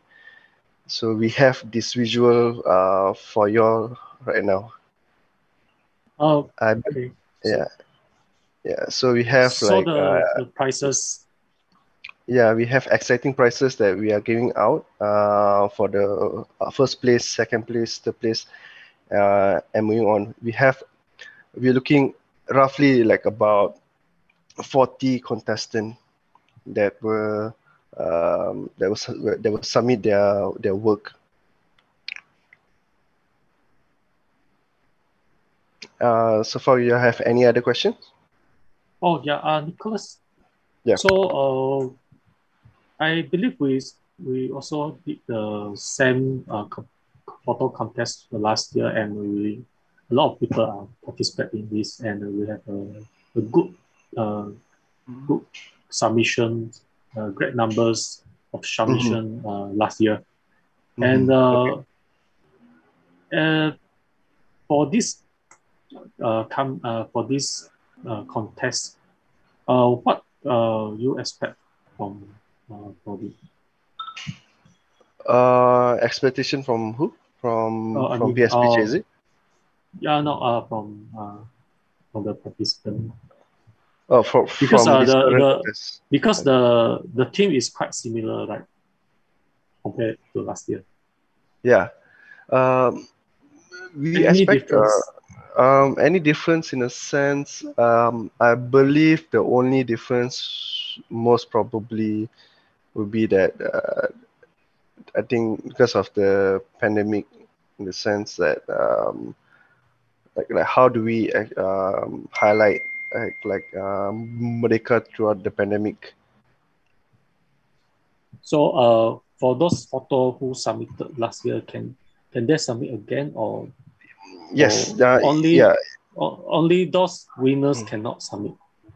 Actually, they can submit past works also, past photo that they seem fit, like can probably win, but not the same one like last Oh, year.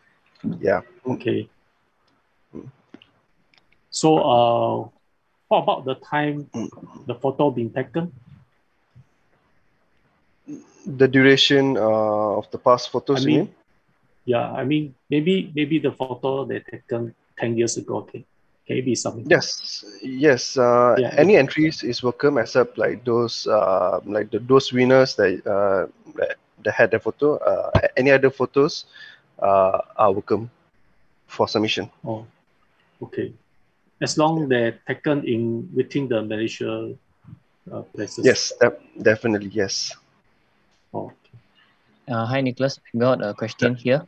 Yeah. Hi, Edmund. So yes, so someone is asking, if this photo contest they're looking for photos of Merdeka team only, or more like Malaysia team? Malaysia means like anything related to Malaysia, or and if Merdeka is like just related to the like National Day celebration or somewhat. It's more on the Merdeka team. The the photos have like Jalur Gemilang, like elsewhere is welcome, but the main idea and the main target, the main focus would definitely be about Merdeka. Like, what is Merdeka to you, like for you? And then how does it like represent that this Malaysia is your home?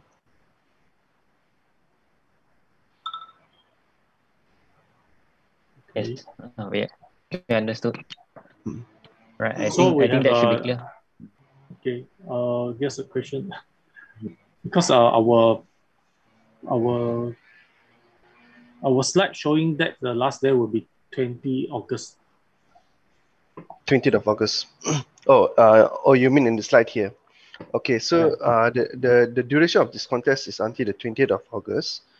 The submission, like the last entry will be on the 13th, so that we have time to do all this, the judging phase, and also to print out the photos to be displayed at Paradigm. Oh, you mean the overall event will be Yeah. from So 16 if you, to 20. yeah, if you scan the QR code, you are able to see the terms and condition. We have mentioned the dates. I think inside the terms and condition, the last submission should be submitted by 20 August 2021 before 12 p.m. Is that correct? Yeah, maybe I'll show my screen. Okay, sure. Oh. Give me a while. Oh, okay. Sorry, my bad. I opened up not updated for terms and conditions. Oh, Yes. okay. Yeah. So it's okay. Sorry, my bad. So, yeah, it's 20th of August. So everyone can see. So this is the actual. Yes, 20th of due August. date. Yeah, before 12 p.m. means a long time. So everyone encouraged to join the competition, the contest, and fill this Google form. So the submission have to be done through the Google form. Yeah. Now, if you scan the QR code or the link that we have also posted up on the Paradigm Mall Facebook page, yeah, there'll be a link to the form itself also.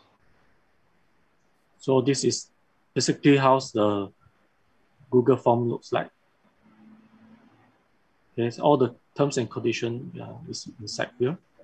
So if anyone have the question, you can send the email to paradigmphotocontest@pspj.org.my. Okay. So let's check. Is there any question?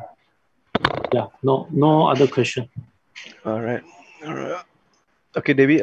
Thank you for having me here for this short meeting. Okay. Thank you, Nicholas. But I'm sorry, I have to go right now. Right? Yeah. Sorry. Our no worries. sharing. No worries. Thanks to No worries. No worries. Thank you, everyone. Okay. Right, thank you, Hope to see you soon. All right. Okay. Thank you. Bye. Bye.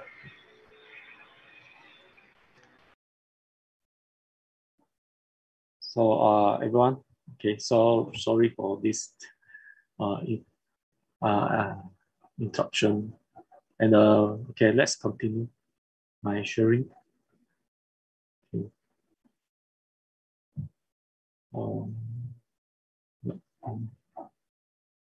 Okay.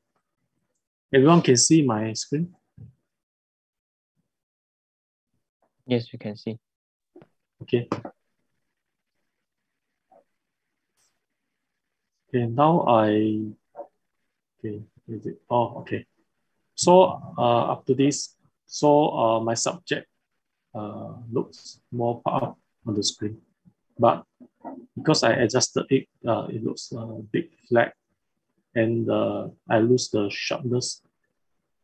I think because I shoot at 1/160 seconds for the shutter speed, and that person actually think the vest very fast. The motion is quite fast, and that's why there's a little bit blur. Okay, I actually climbed down near to the river. It's actually quite dangerous to climb down over there to get to the opposite of the places. So that's why I actually shooting by one hand. Another hand is holding something so I will not fall into the river. Okay, okay. Sometimes we need to risk a bit to get this shot. Okay, so let's increase the contrast and maybe the clarity. Okay. So actually it looks sharper, but a lot of noise is present. So we need to reduce the noise. Okay. Let me do a quick one. Okay. Maybe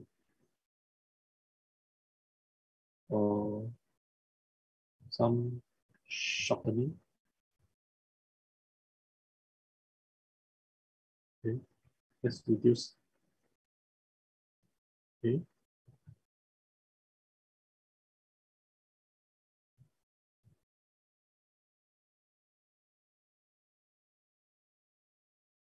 Okay, the amount of sharpening. Okay. Reduce more. So normally I will not like reduce until it looks like this, like the oil painting. I will reduce until I still see a little bit noise. Maybe I'm the noise lover. I love the photo to have certain level of noise. Okay, you see this photo. There's a present of the CF, the purple. We call it purple color on the edge of the subject. Okay, so I have to click on remove chromatic aberration. Okay, then will help to reduce it. Okay, so again, I zoom out to see how's the photo. Okay, maybe the sharpness is too much, so I reduce a bit. Okay. Maybe increase the noise reduction. Okay.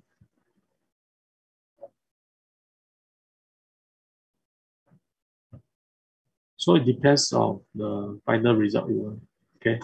If you view on the font, then this photo is sharp. Okay. So zoom until 100. Okay. It's not that sharp. Okay. But if you zoom right, okay, 50. Okay, on my screen is okay.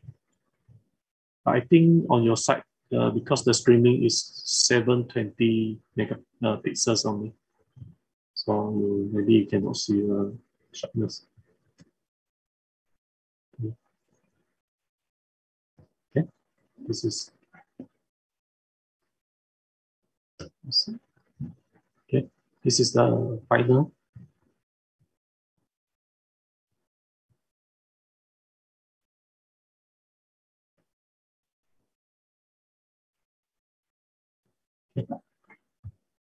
Okay, let's compare to the one that I did.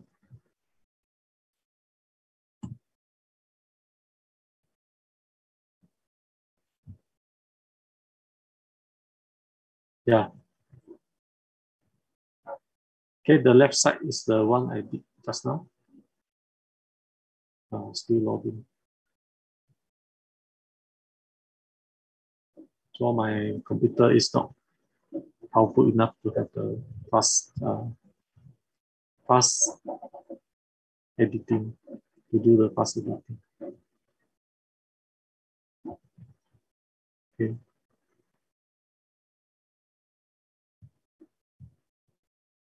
To wait for a while.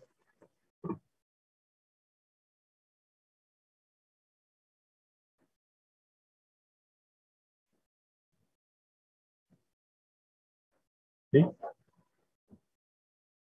So if you notice, the right side is the one that I did previously.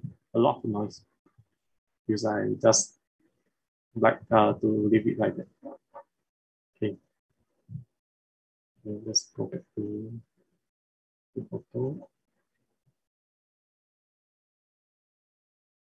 Slow, so slow. Okay.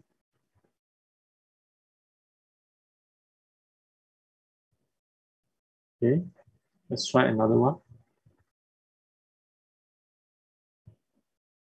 So okay, show you another photo.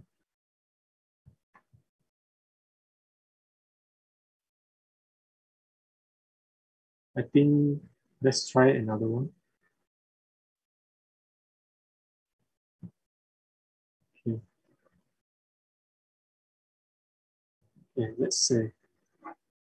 I like to show you guys beside those techniques I used just now, we have another way to use the radial filter.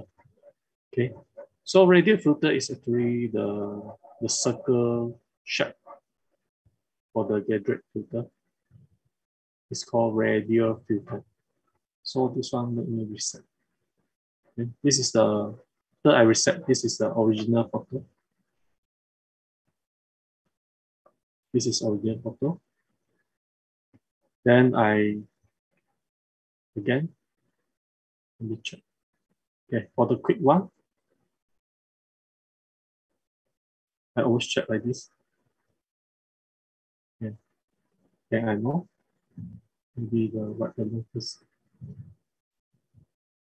Maybe the warm is good. Okay. So I reduce the highlight. Actually, this is nice already, but I love to try something more.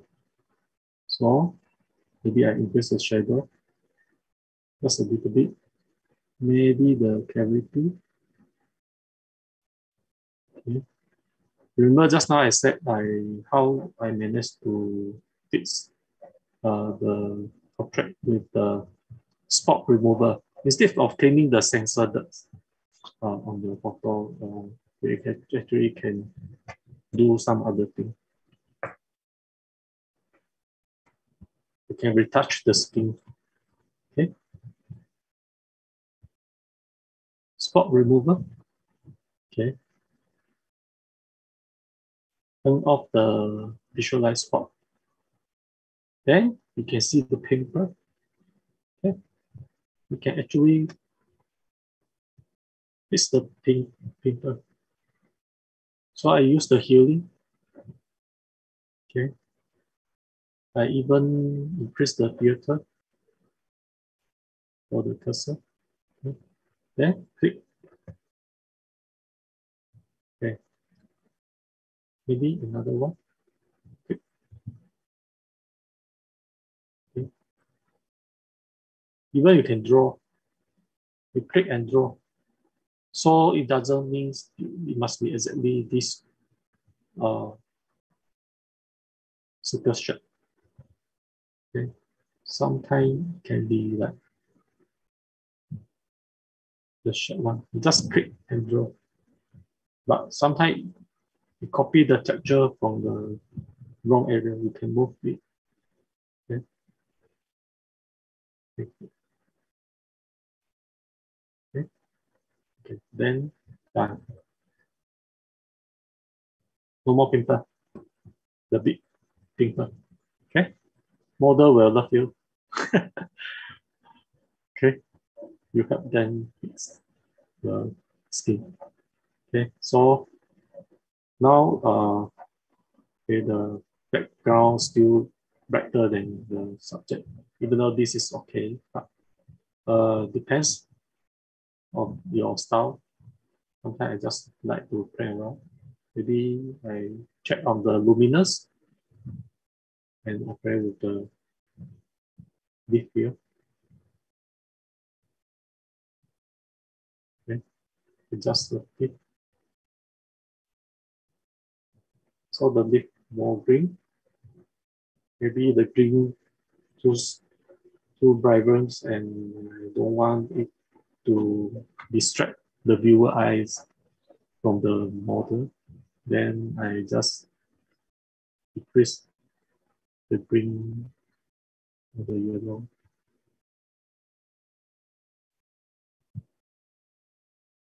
Okay. Now it won't be too much. So okay, like this. Okay. Then I decrease the exposure. Okay. Now the fun part is I will use the radial filter.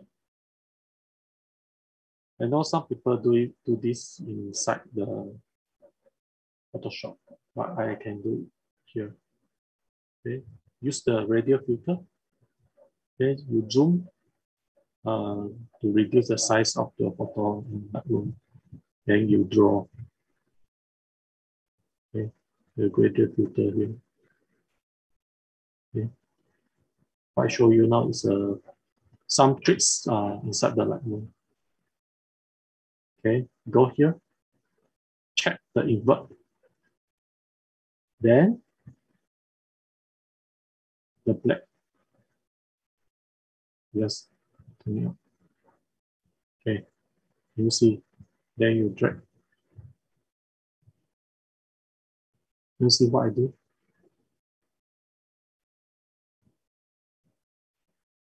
Or on your shift key, and move around.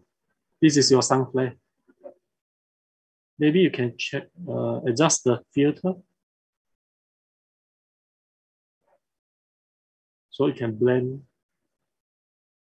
See, you can fall on the model. Shine. Okay. Sunshine there. Maybe increase the exposure a bit. Wow. Okay. Filter more. Less. There you can see around this. Adjustment is until here. Okay. It didn't touch the skin. Okay. So use the filter. You soften out and mix. So it looks more natural. Okay. This is another thing you can play with. Okay. Then done. Okay. Another thing is maybe I just increase. So you have, oh, then my exposure actually okay. So maybe increase the shadow. Okay. Maybe the white. Okay. Picture.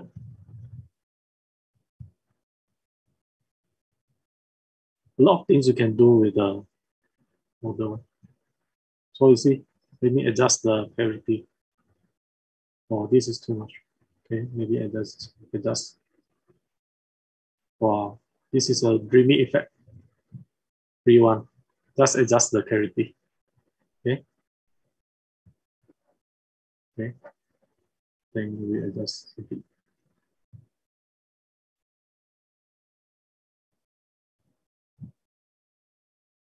Okay, the original white balance is okay already.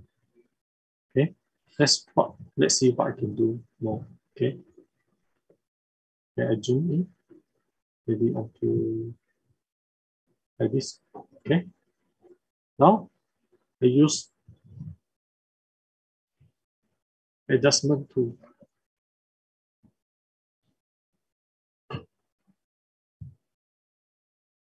Everything inside that room. No need go to Photoshop. Okay, maybe I use capture.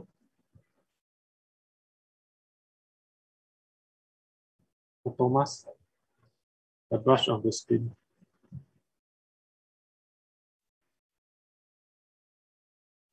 Easy.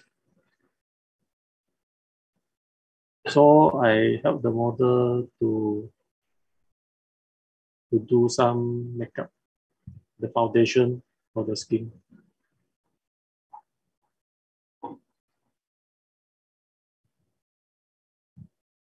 It's easy to do this, but the thing is, it's very hard to control yourself. Sometimes we overdone. This is too easy, but to make it natural look and still preserve the skin detail, then overall the model still looks good. It's actually quite hard. So every model have their own skin condition, then if you overdone, then you are done. That's why the model don't want to look at your camera when you do the shooting. Just a job. Okay. So I love the photo. Maybe like this. Maybe I increase the contrast. Sometimes decrease also nice. It depends. I increase. Okay, let's see before after. Okay, this is before. This is after. So what's the difference? Okay, okay. There's just a little bit of contrast before, after. So the background have a huge changing, different feeling. This one, so the person, the original one, the background so bright, almost like overexposed, and the person is so dark. So the hair so dark until you cannot see detail. It depends on you yourself. What's your style? You can edit. So I like this kind of. I try to achieve the cinematic tone. So okay, maybe you can try something more. Okay, reduce the vibrance. Okay. And color grading. Okay. So the highlight part, put some yellow color to warm it up. Shadow, put some bluish. Okay. This is for you to adjust the shadow. So I increase the exposure of the shadow. How to say? I adjust the brightness of the shadow. I mean, increase the dark, the black. So the highlight can increase. Okay. Oh, this is good. Okay. Decrease the highlight. Maybe the mid-tone I increase. You see? You compare with this. Okay. And again, adjust the vibrance. Dot, dot, dot, dot. Enough. Decrease. Okay. About this level, then maybe increase a bit exposure, class. Okay. Totally different thing.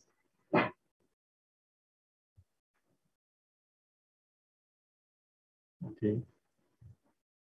You see the face a little bit blur compared to the light. Because the light is fall on the hair, then the face maybe less sharpness. The sharpness. My camera always focus on the brightest part. So it didn't focus on the face.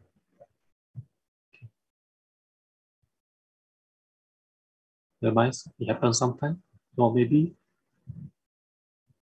I adjust the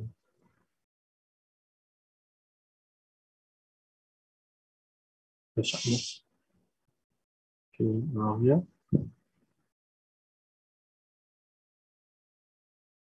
Okay, that's good. Noise reduction, I didn't adjust because the original one, even some noise present also the nice one.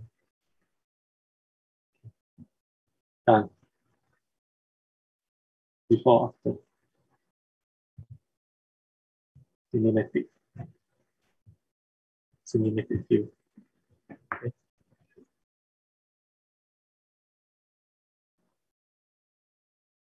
Okay. So basically, I already show all the tools. I think all the tools. Let me see any missing. Any question before I end my sharing? Yeah, so far we don't see any questions here. Okay.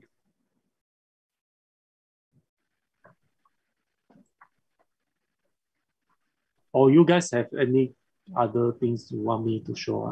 It's okay, I can show before we end our session. So if no question, then okay, maybe let me try some other things. More contrast one. Okay. Maybe this one.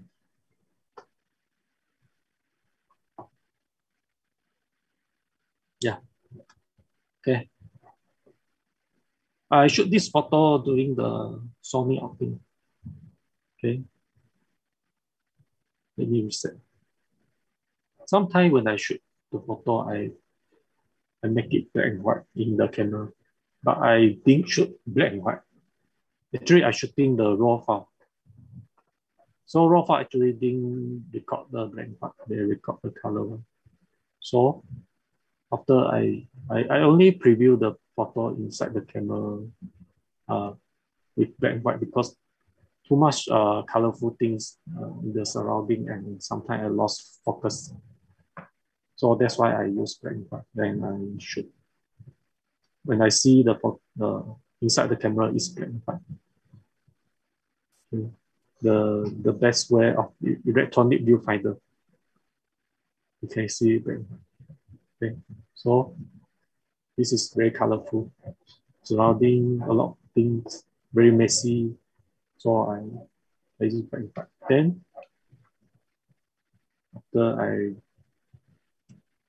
come back, then I start to evaluate my photo. So when I see in black and white, the first thing, the brightest is this. I think it's an advertisement screen, completely white. You didn't notice the couple here. Even the building is brighter. So also the person with the white shirt. Okay, so I have to edit the distraction element inside the photo. I didn't mean we must do this. It's my own style. If we have a different method, your different style, you can adjust yours. So I check again. See anything I can do with it. Okay. For some time, I think, or maybe when I adjust the final work with very dark, then the person very bright. Okay. Maybe let's try it. Okay. Maybe adjust the highlight. See how increase shadow. So I did this in the color way because later I'll continue in color way. Let's take care the exposure first, the monochrome tone. Okay. Yeah, maybe like this. Okay, you see they start to pop up. Okay. Maybe I use the Radial Filter.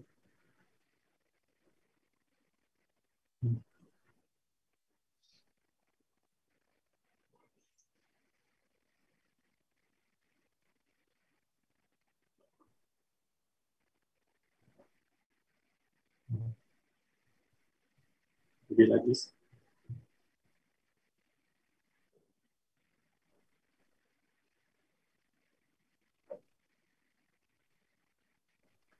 Okay.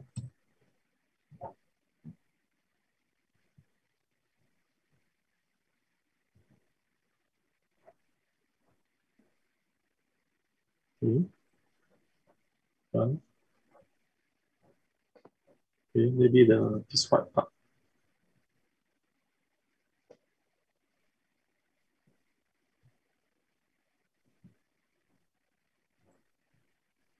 If if you do this in Photoshop, then you place create another layer and another layer, or maybe the adjustment layer. So in Lightroom, it's more freedom to do different adjustment. Okay, let me try this one.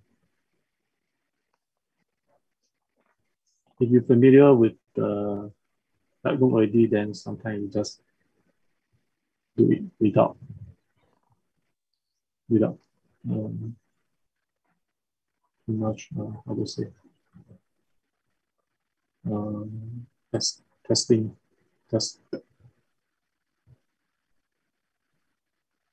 adjust it. Use the automask a lot. Then use the automask. So the light exposure is getting there. You can zoom in to do it, but I don't think people will notice. Okay.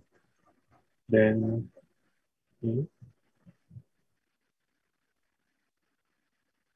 Yeah, you see, it's already started to blend in the surrounding subject. Too much. You see, I do little bit by little bit. Okay. Then another one, you pick on it. So today I use a lot of adjustment tool. I hope you guys can try with your own photo. Okay. Even you can show the overlay mask. You see, with the black and white, very obvious. Okay. Color, if that person used shooting the photo at the many red color places, then the mask cannot be seen, and Lightroom cannot change the mask color. So you put it black and white to mask it, then you can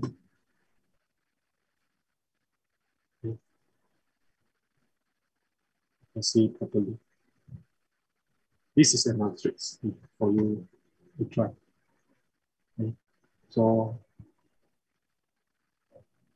let's try this. But this will be contrast. Maybe contrast first.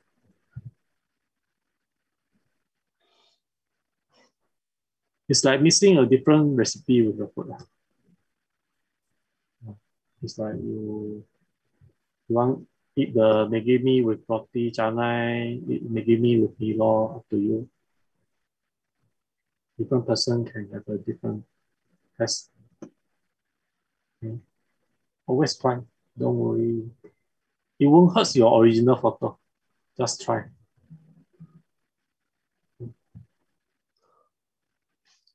I skip some part to explain because I think just now I already mentioned it. So I try to make it this quick. You see, I didn't really brush properly for the edges.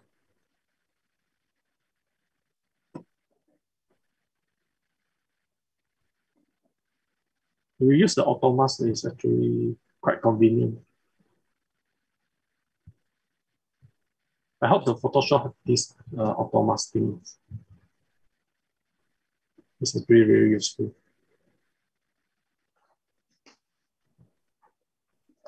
Very fast. So you can see the halo. Yeah, the thing I had. So I have to use invert wear to brush it out. Okay. Yeah.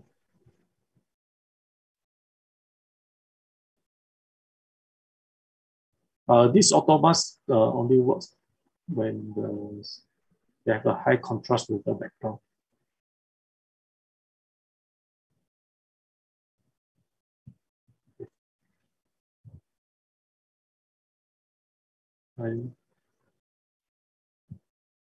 The highlight, maybe the shadow. See how? Okay.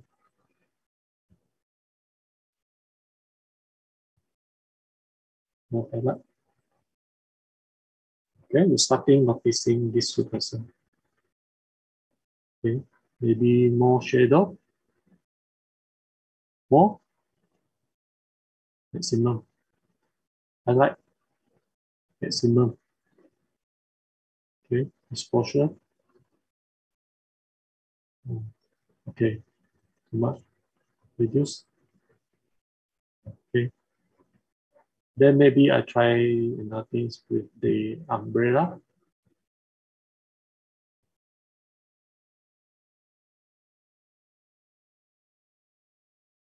Oh, my computer stopping slow down. Okay, let's try. Okay. Again, contrast. Maybe the highlight. Shadow.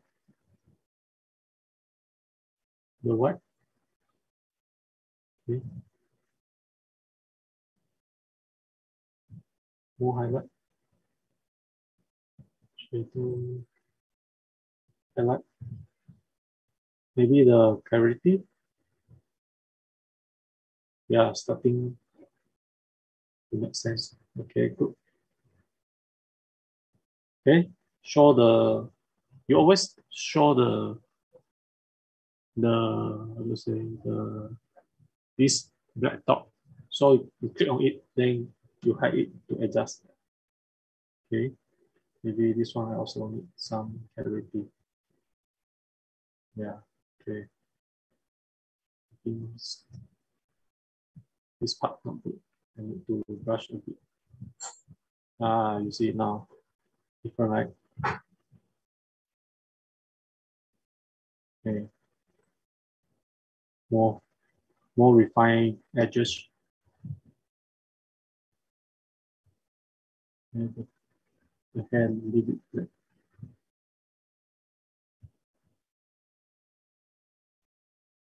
Maybe a little bit. Okay.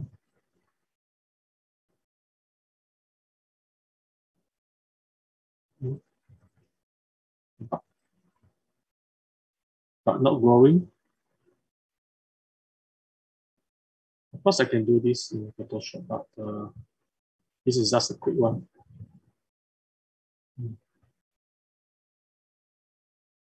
See how? Now the person become too bright.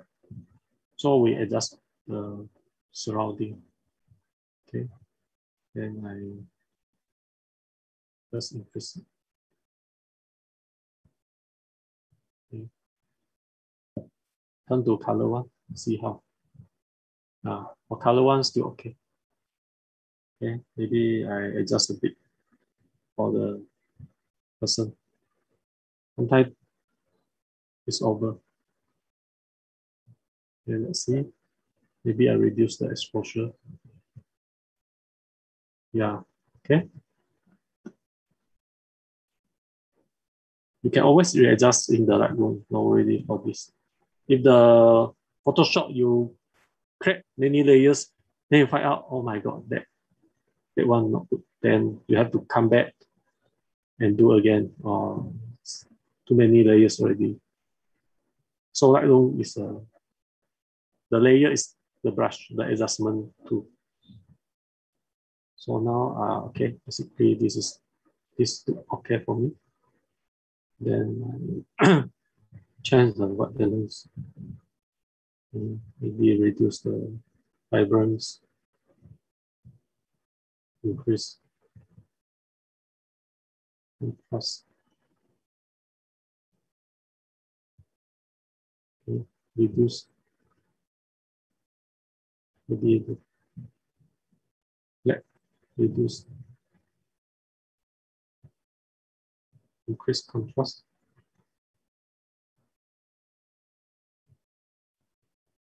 Increase the highlight.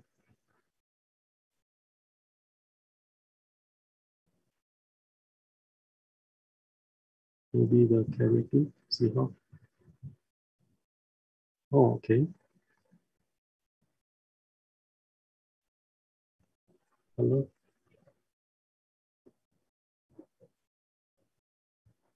It's still this coming.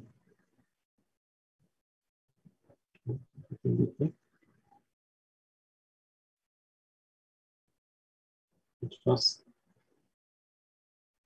maybe the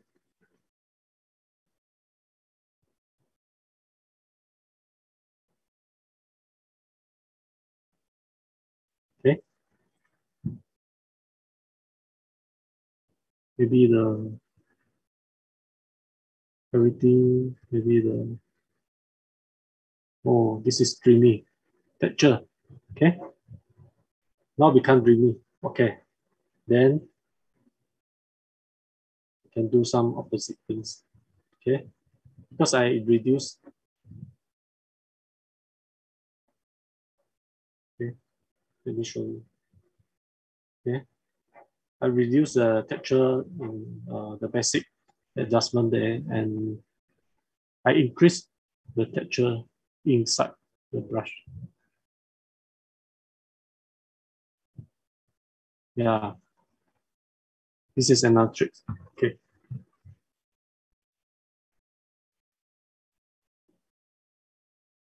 So far. Okay. Maybe I crop.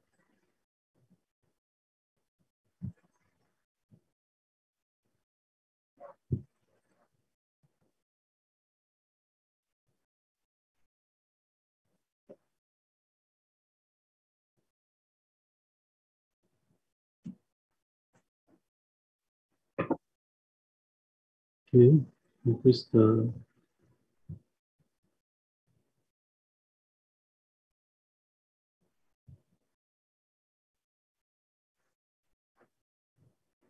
okay.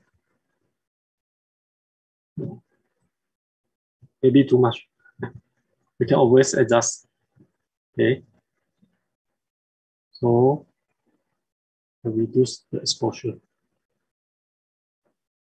So you can starting see the exposure is blending to match the environment.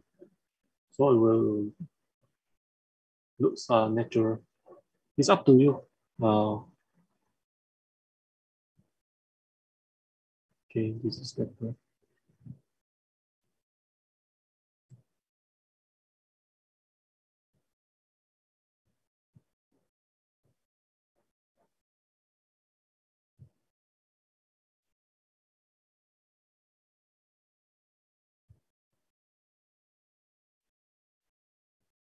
So we'll see before after.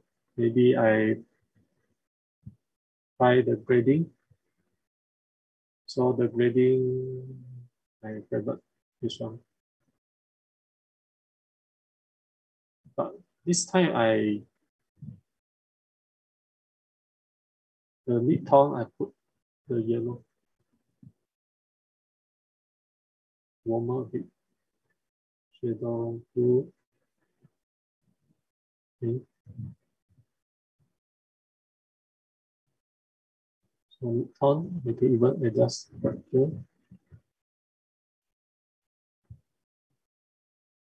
Okay. Then let's try this.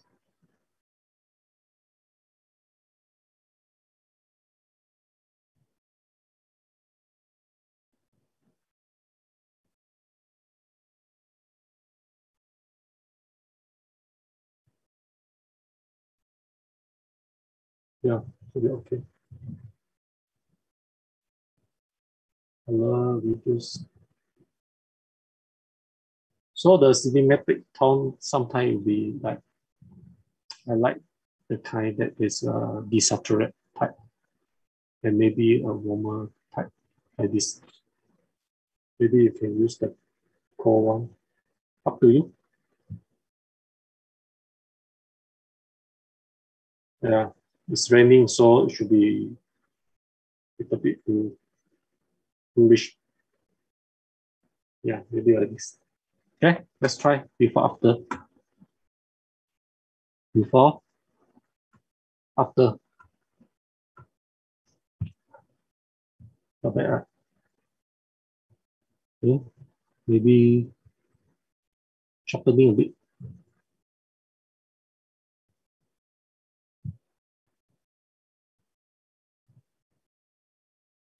Do this a bit.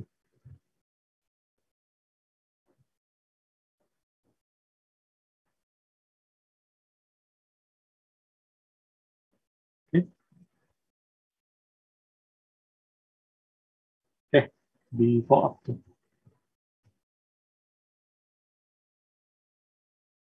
So I just exclude I edit the bright things, the bright element inside the photo. I make the subject outstanding. This method used by a lot, some of the pre-wedding photographers. So maybe you can try this at home. Okay, so maybe put some surrounding vignetting if you want.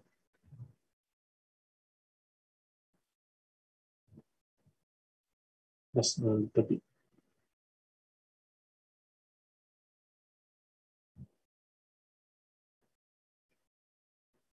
Okay. Yeah.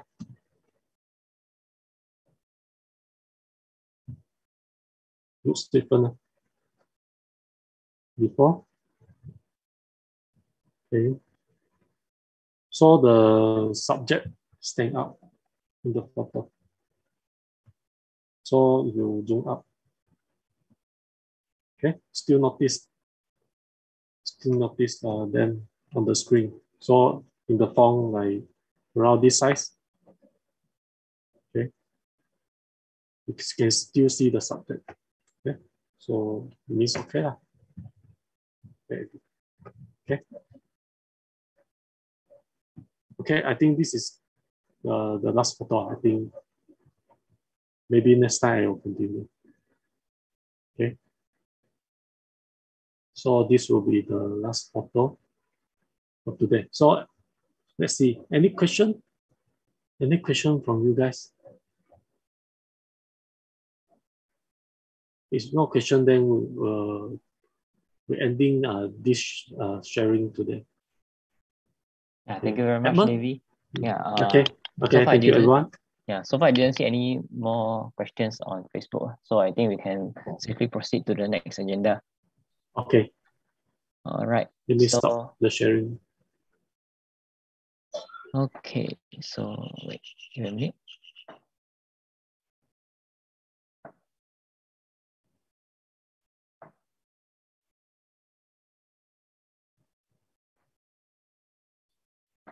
Right. So now we are going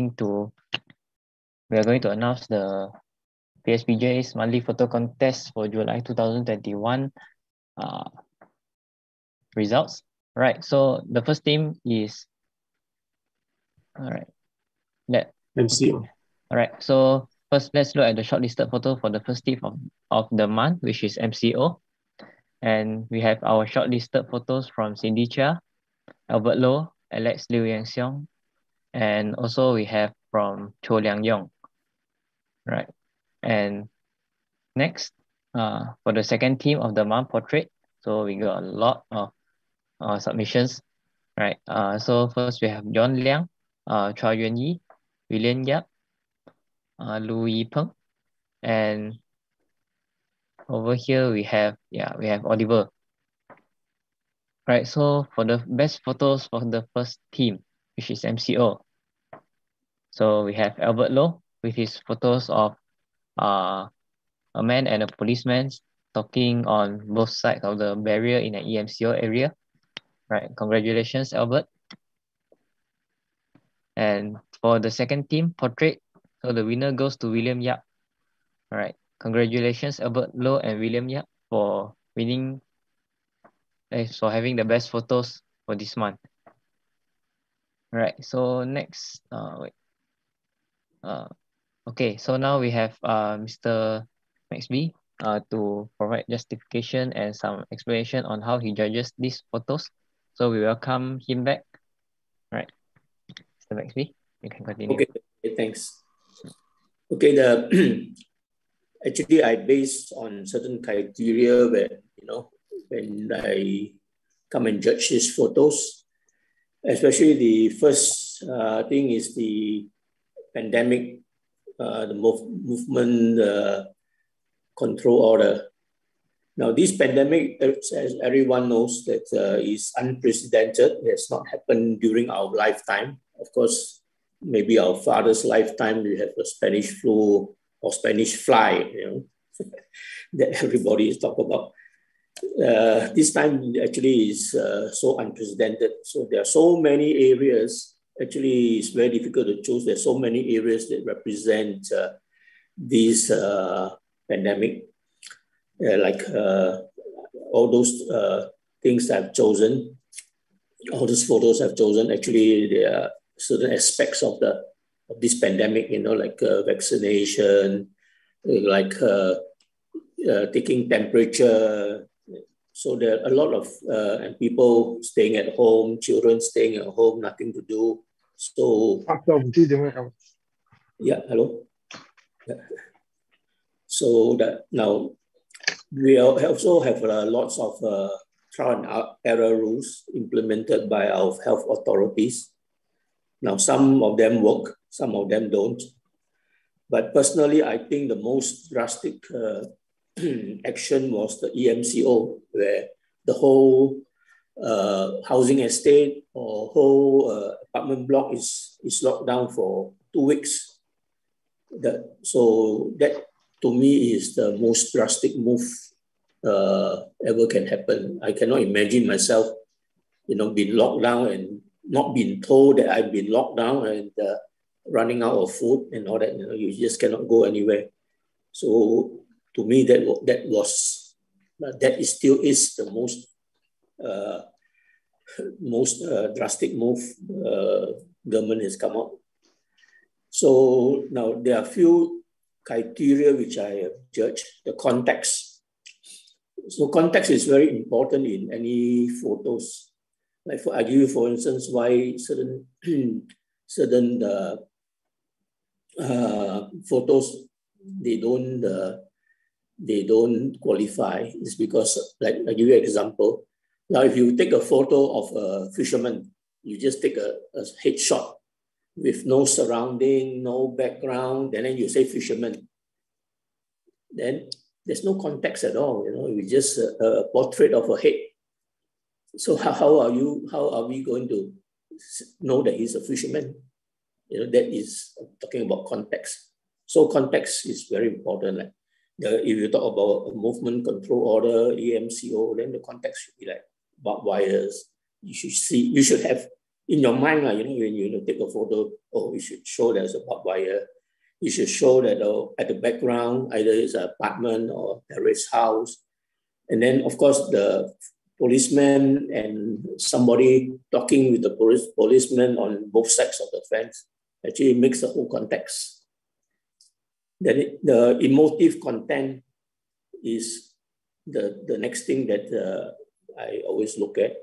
A sign, the emotive content is like now is a sign of desperation, and people need clarifications from the authorities. Sometimes it's not coming. Sometimes anybody who wears a police uniform will put his own rules, and it gets very frustrated. Now, the next thing is, after emotive content, is the effort to get the shot. The photographer, in this case, has actually made an effort to go and find out where is the EMCO area and all that, and then make an effort to take. It's not like it happens anywhere on the road. There's only certain places there under EMCO. Okay, the next thing is composition. So placing the subjects at the focal point of the photo makes the composition work. Now, the technical is how you use your camera, using the right aperture, depth of field. But somehow, that particular shot, I feel that is a bit underexposed on the computer screen, but that one can be easily fixed. So this is the criteria which I used to select the photo.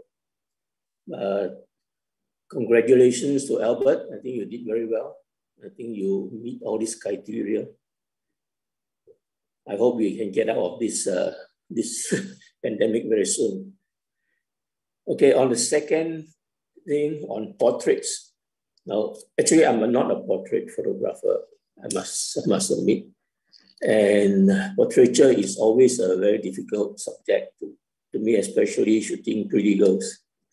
But the trouble is now the concept of a portrait or concept of a good photo has changed because there are so many social media photos that comes out.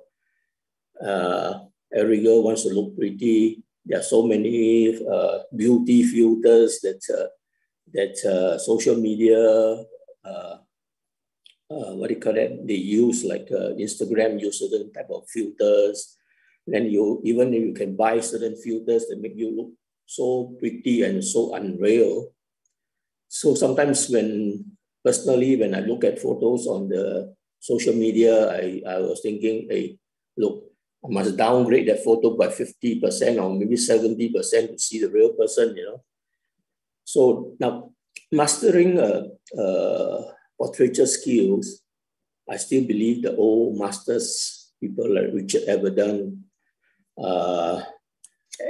Annie Leibovitch, Dinah Arbus, even like a person like Yusuf Kush, the guy who took an iconic photo of Albert Einstein and Winston Churchill.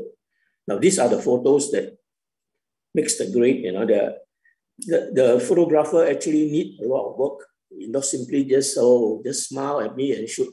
Actually, you can see the connection with of a good portraiture through the eyes of the person. You know, the person just, I want to get rid of you, hey, please take and get out. Then you can also see through the eyes. You know, so those photos are taken like, it's quite shallow. Now, a good portraiture photographer actually must have good communication skills, must be able to talk to the person like I read through Annie Leibovitch, where she says when you come in, first hour, she will not take any photo of you, talk to you, get you comfortable with her, know what is your character, and then they will summarize that whole character in one shot. So it's a very difficult, seriously, it's a very difficult genre in photography. You know? But of course, we are now adulterated and bombarded with all these social media portraiture, so-called portraiture of people. And also Photoshop plays a very important part, bridging the real and unreal, because a lot of things like just now you're listening to a lot of Photoshop skills to make the situation unreal. You know, although it looks good, but it's unreal. So sometimes that's why today we see so many conspiracy theories. So much so that we don't know whether it's real or unreal. So that particular photo that I've chosen actually so more or less fits into my criteria. The subject actually looks very relaxed. He's deep in his thoughts and he is comfortable with the photographer next to him. That's why there's a very good shot. And it's not just an environmental shot that you just pick up your camera and shoot. It's a thinking shot, you know, placing the subject at the side lighting situation, make sure the surrounding is a bit dark, you know. Composition is well balanced.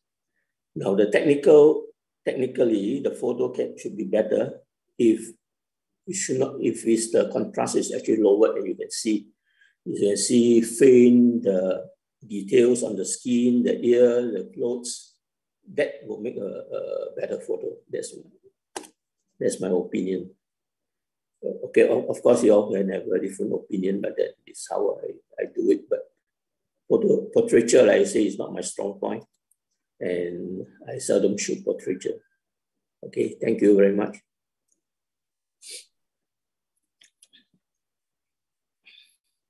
All right, thank you very much, Mr. Maxby. Thank you, Maxby. Yeah, I'm finished. Okay. Right. So thanks for all the sharings and all the sessions you have provided us today, especially on the travel and then now on the photo judging, the the advices that you give. Right. So now we hand back to Davy. Yeah, Davy, do you have anything else today? Yeah, okay. So what's the next slide? Can you show? Yeah, we don't have any more slides after this. Okay. So I just need to highlight the photo contest for Paradigm photo contest. My Malaysia, my home. I just want to show some of the submission thing. Maybe I just show people how to participate and fill the form. Let me share my screen. All right.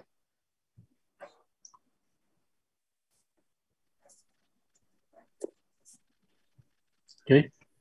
So after you click the link, you'll see this page. Okay. You see the first thing, let me enlarge it. Okay. So our the Paradigm Photo Contest 2021 is actually organized by Paradigm PJ. So PSPJ is a core organizer. Then you feel when you open this link, you'll see the first one will be email. So just fill the email. Okay, let's say I fill my email.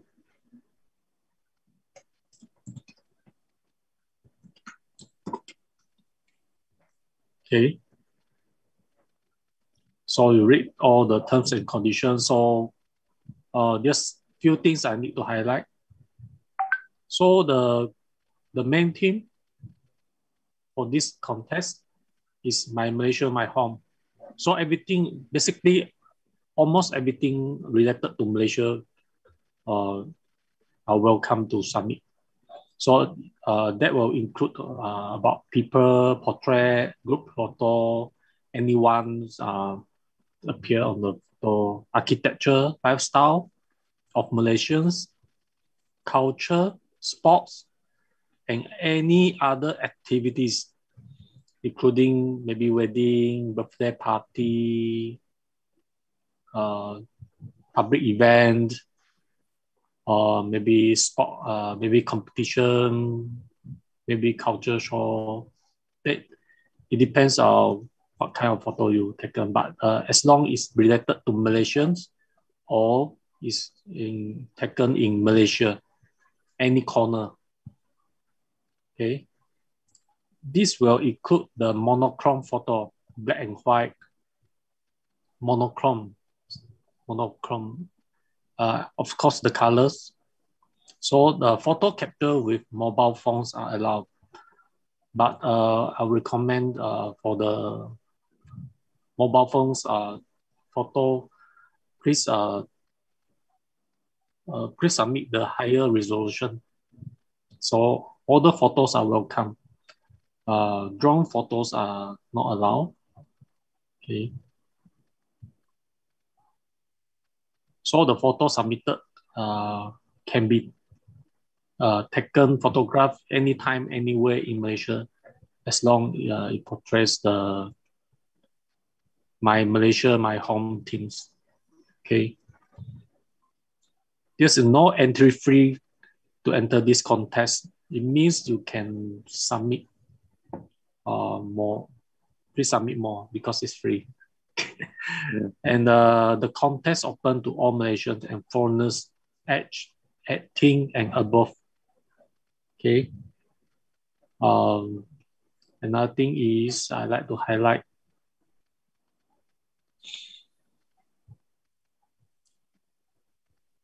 okay. The submission time is 12 p.m.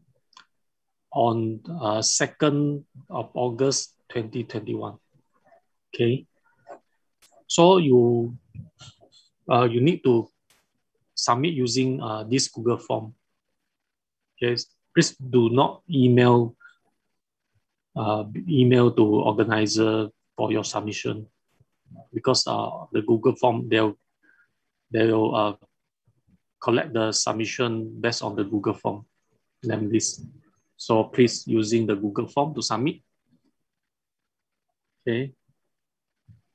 So all winners are required to attend the prize giving ceremony. If you've been prompt or called, notified to attend the prize giving ceremony, please attend. You can send representative.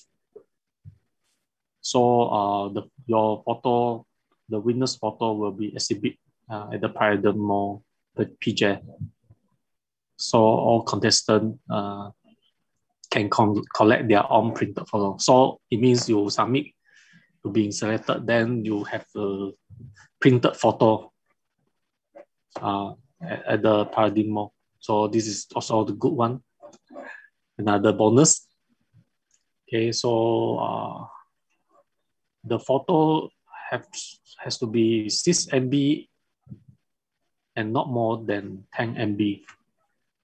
Okay, and it should be the JPEG format. So each participant can submit maximum of 10 photographs, and only one photo can be selected to win the prize. So digital manipulation, distort the reality photos is not around. Let's say you put a UFO inside the photo, that one is not reality. So minor basic enhancement like adjustment, exposure, color, decontrast, contrast, sharpening, noise reduction, cropping, horizontal line adjustment, that one is okay. So excessive manipulation photo ground for disqualification. Excessive, sometimes people they distort the photo until the normal one become the fisheye one, then that one will be too much. Okay. So don't merge your photo, because collage of photo montage are not accepted. Okay. Don't combine all photos into one and submit. Please submit one by one. So of course the photo cannot contain the material which is violate the laws and other people's rights. Okay.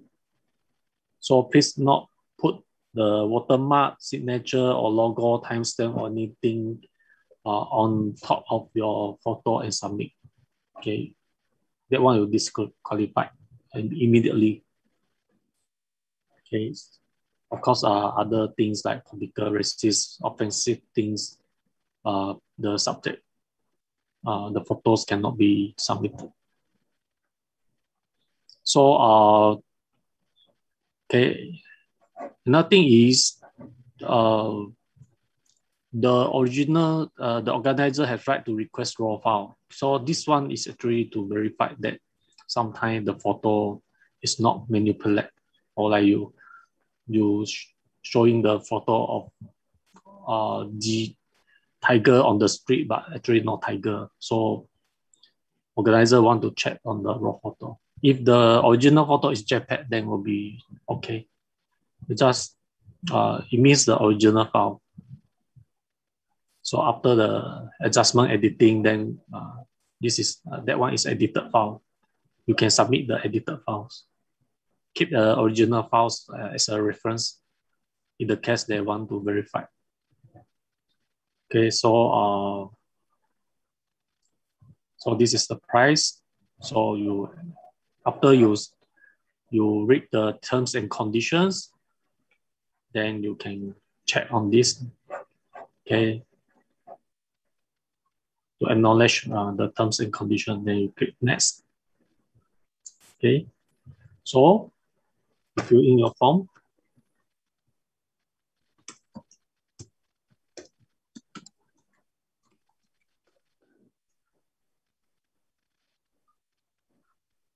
Okay, your IC or your passport number.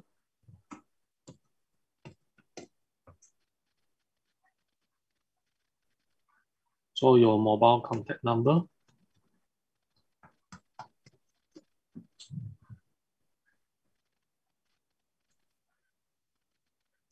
Okay, this one means you enter the numbers only. If your Facebook name,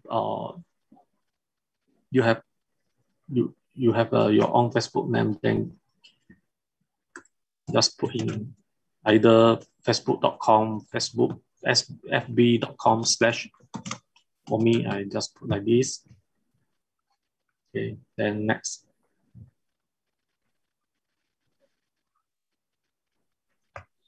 So the Facebook one, if you put in, then when you win the prize, the organizer can tag your name on their Facebook.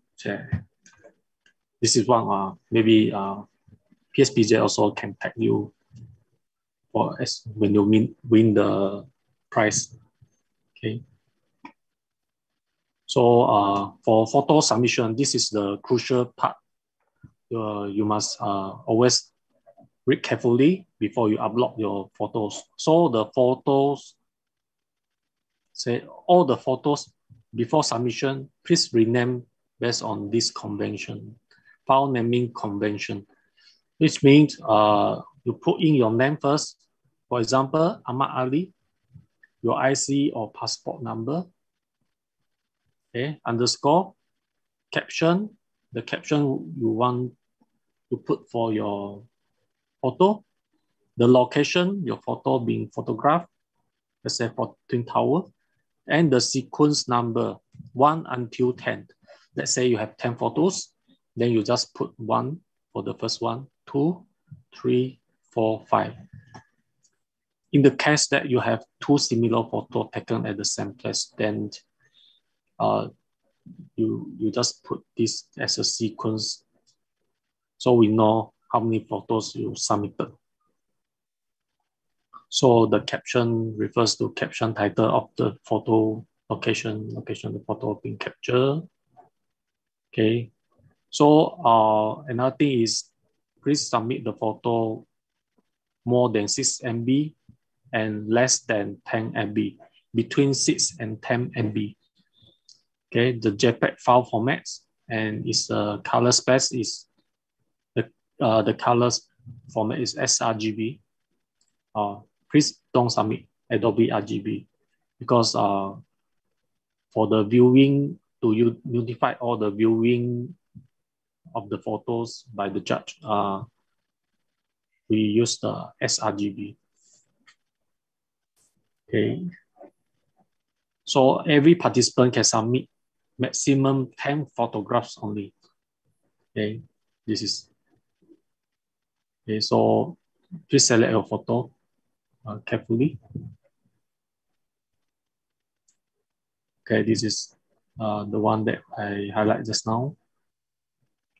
Okay, so okay, for this part, photo uploads, you click this one, the button, the upload button. You can drag and drop directly from your computer. Okay, let's say have some photos. Let me see. Okay, let's say for example, I click here.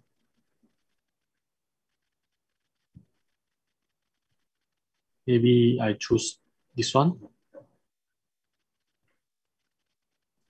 So this is the wrong one because the file name is wrong. So I cancel it. Okay. For example, I rename. Okay. Name. Oh, you already rename? Davy Choo. Okay, 99 underscore 99999.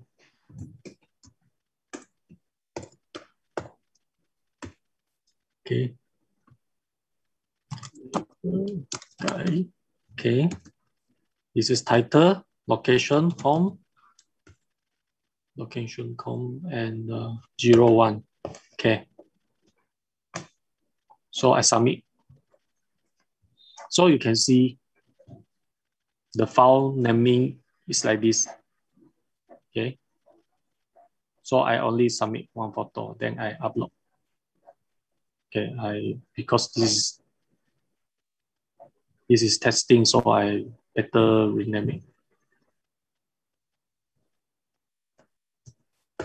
Testing on. Okay. So click upload. So your photo is uploaded like this. You can point on it and see the file name. So okay, everything checked correct. Then proceed to next.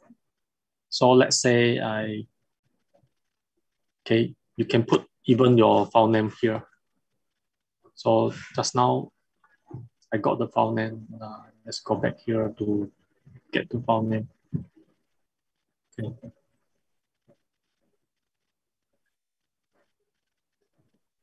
Okay, maybe I got 2, 3 different file name, 2, 3 different photo. Okay, this is optional. If you have time, you can do this. Just in case we need to verify your submission.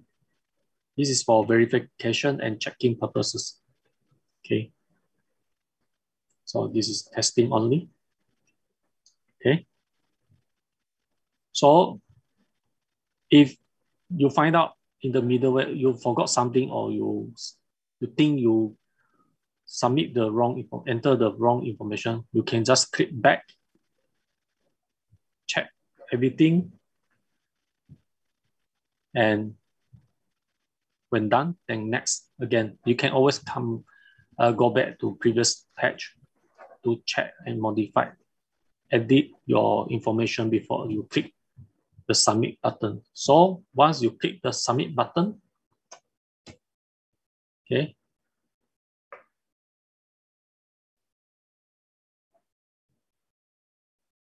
you check your email because this submission will, a copy of this form will send to your email. Okay, once you receive, then it means your submission is successful. Okay, okay, I think that's all.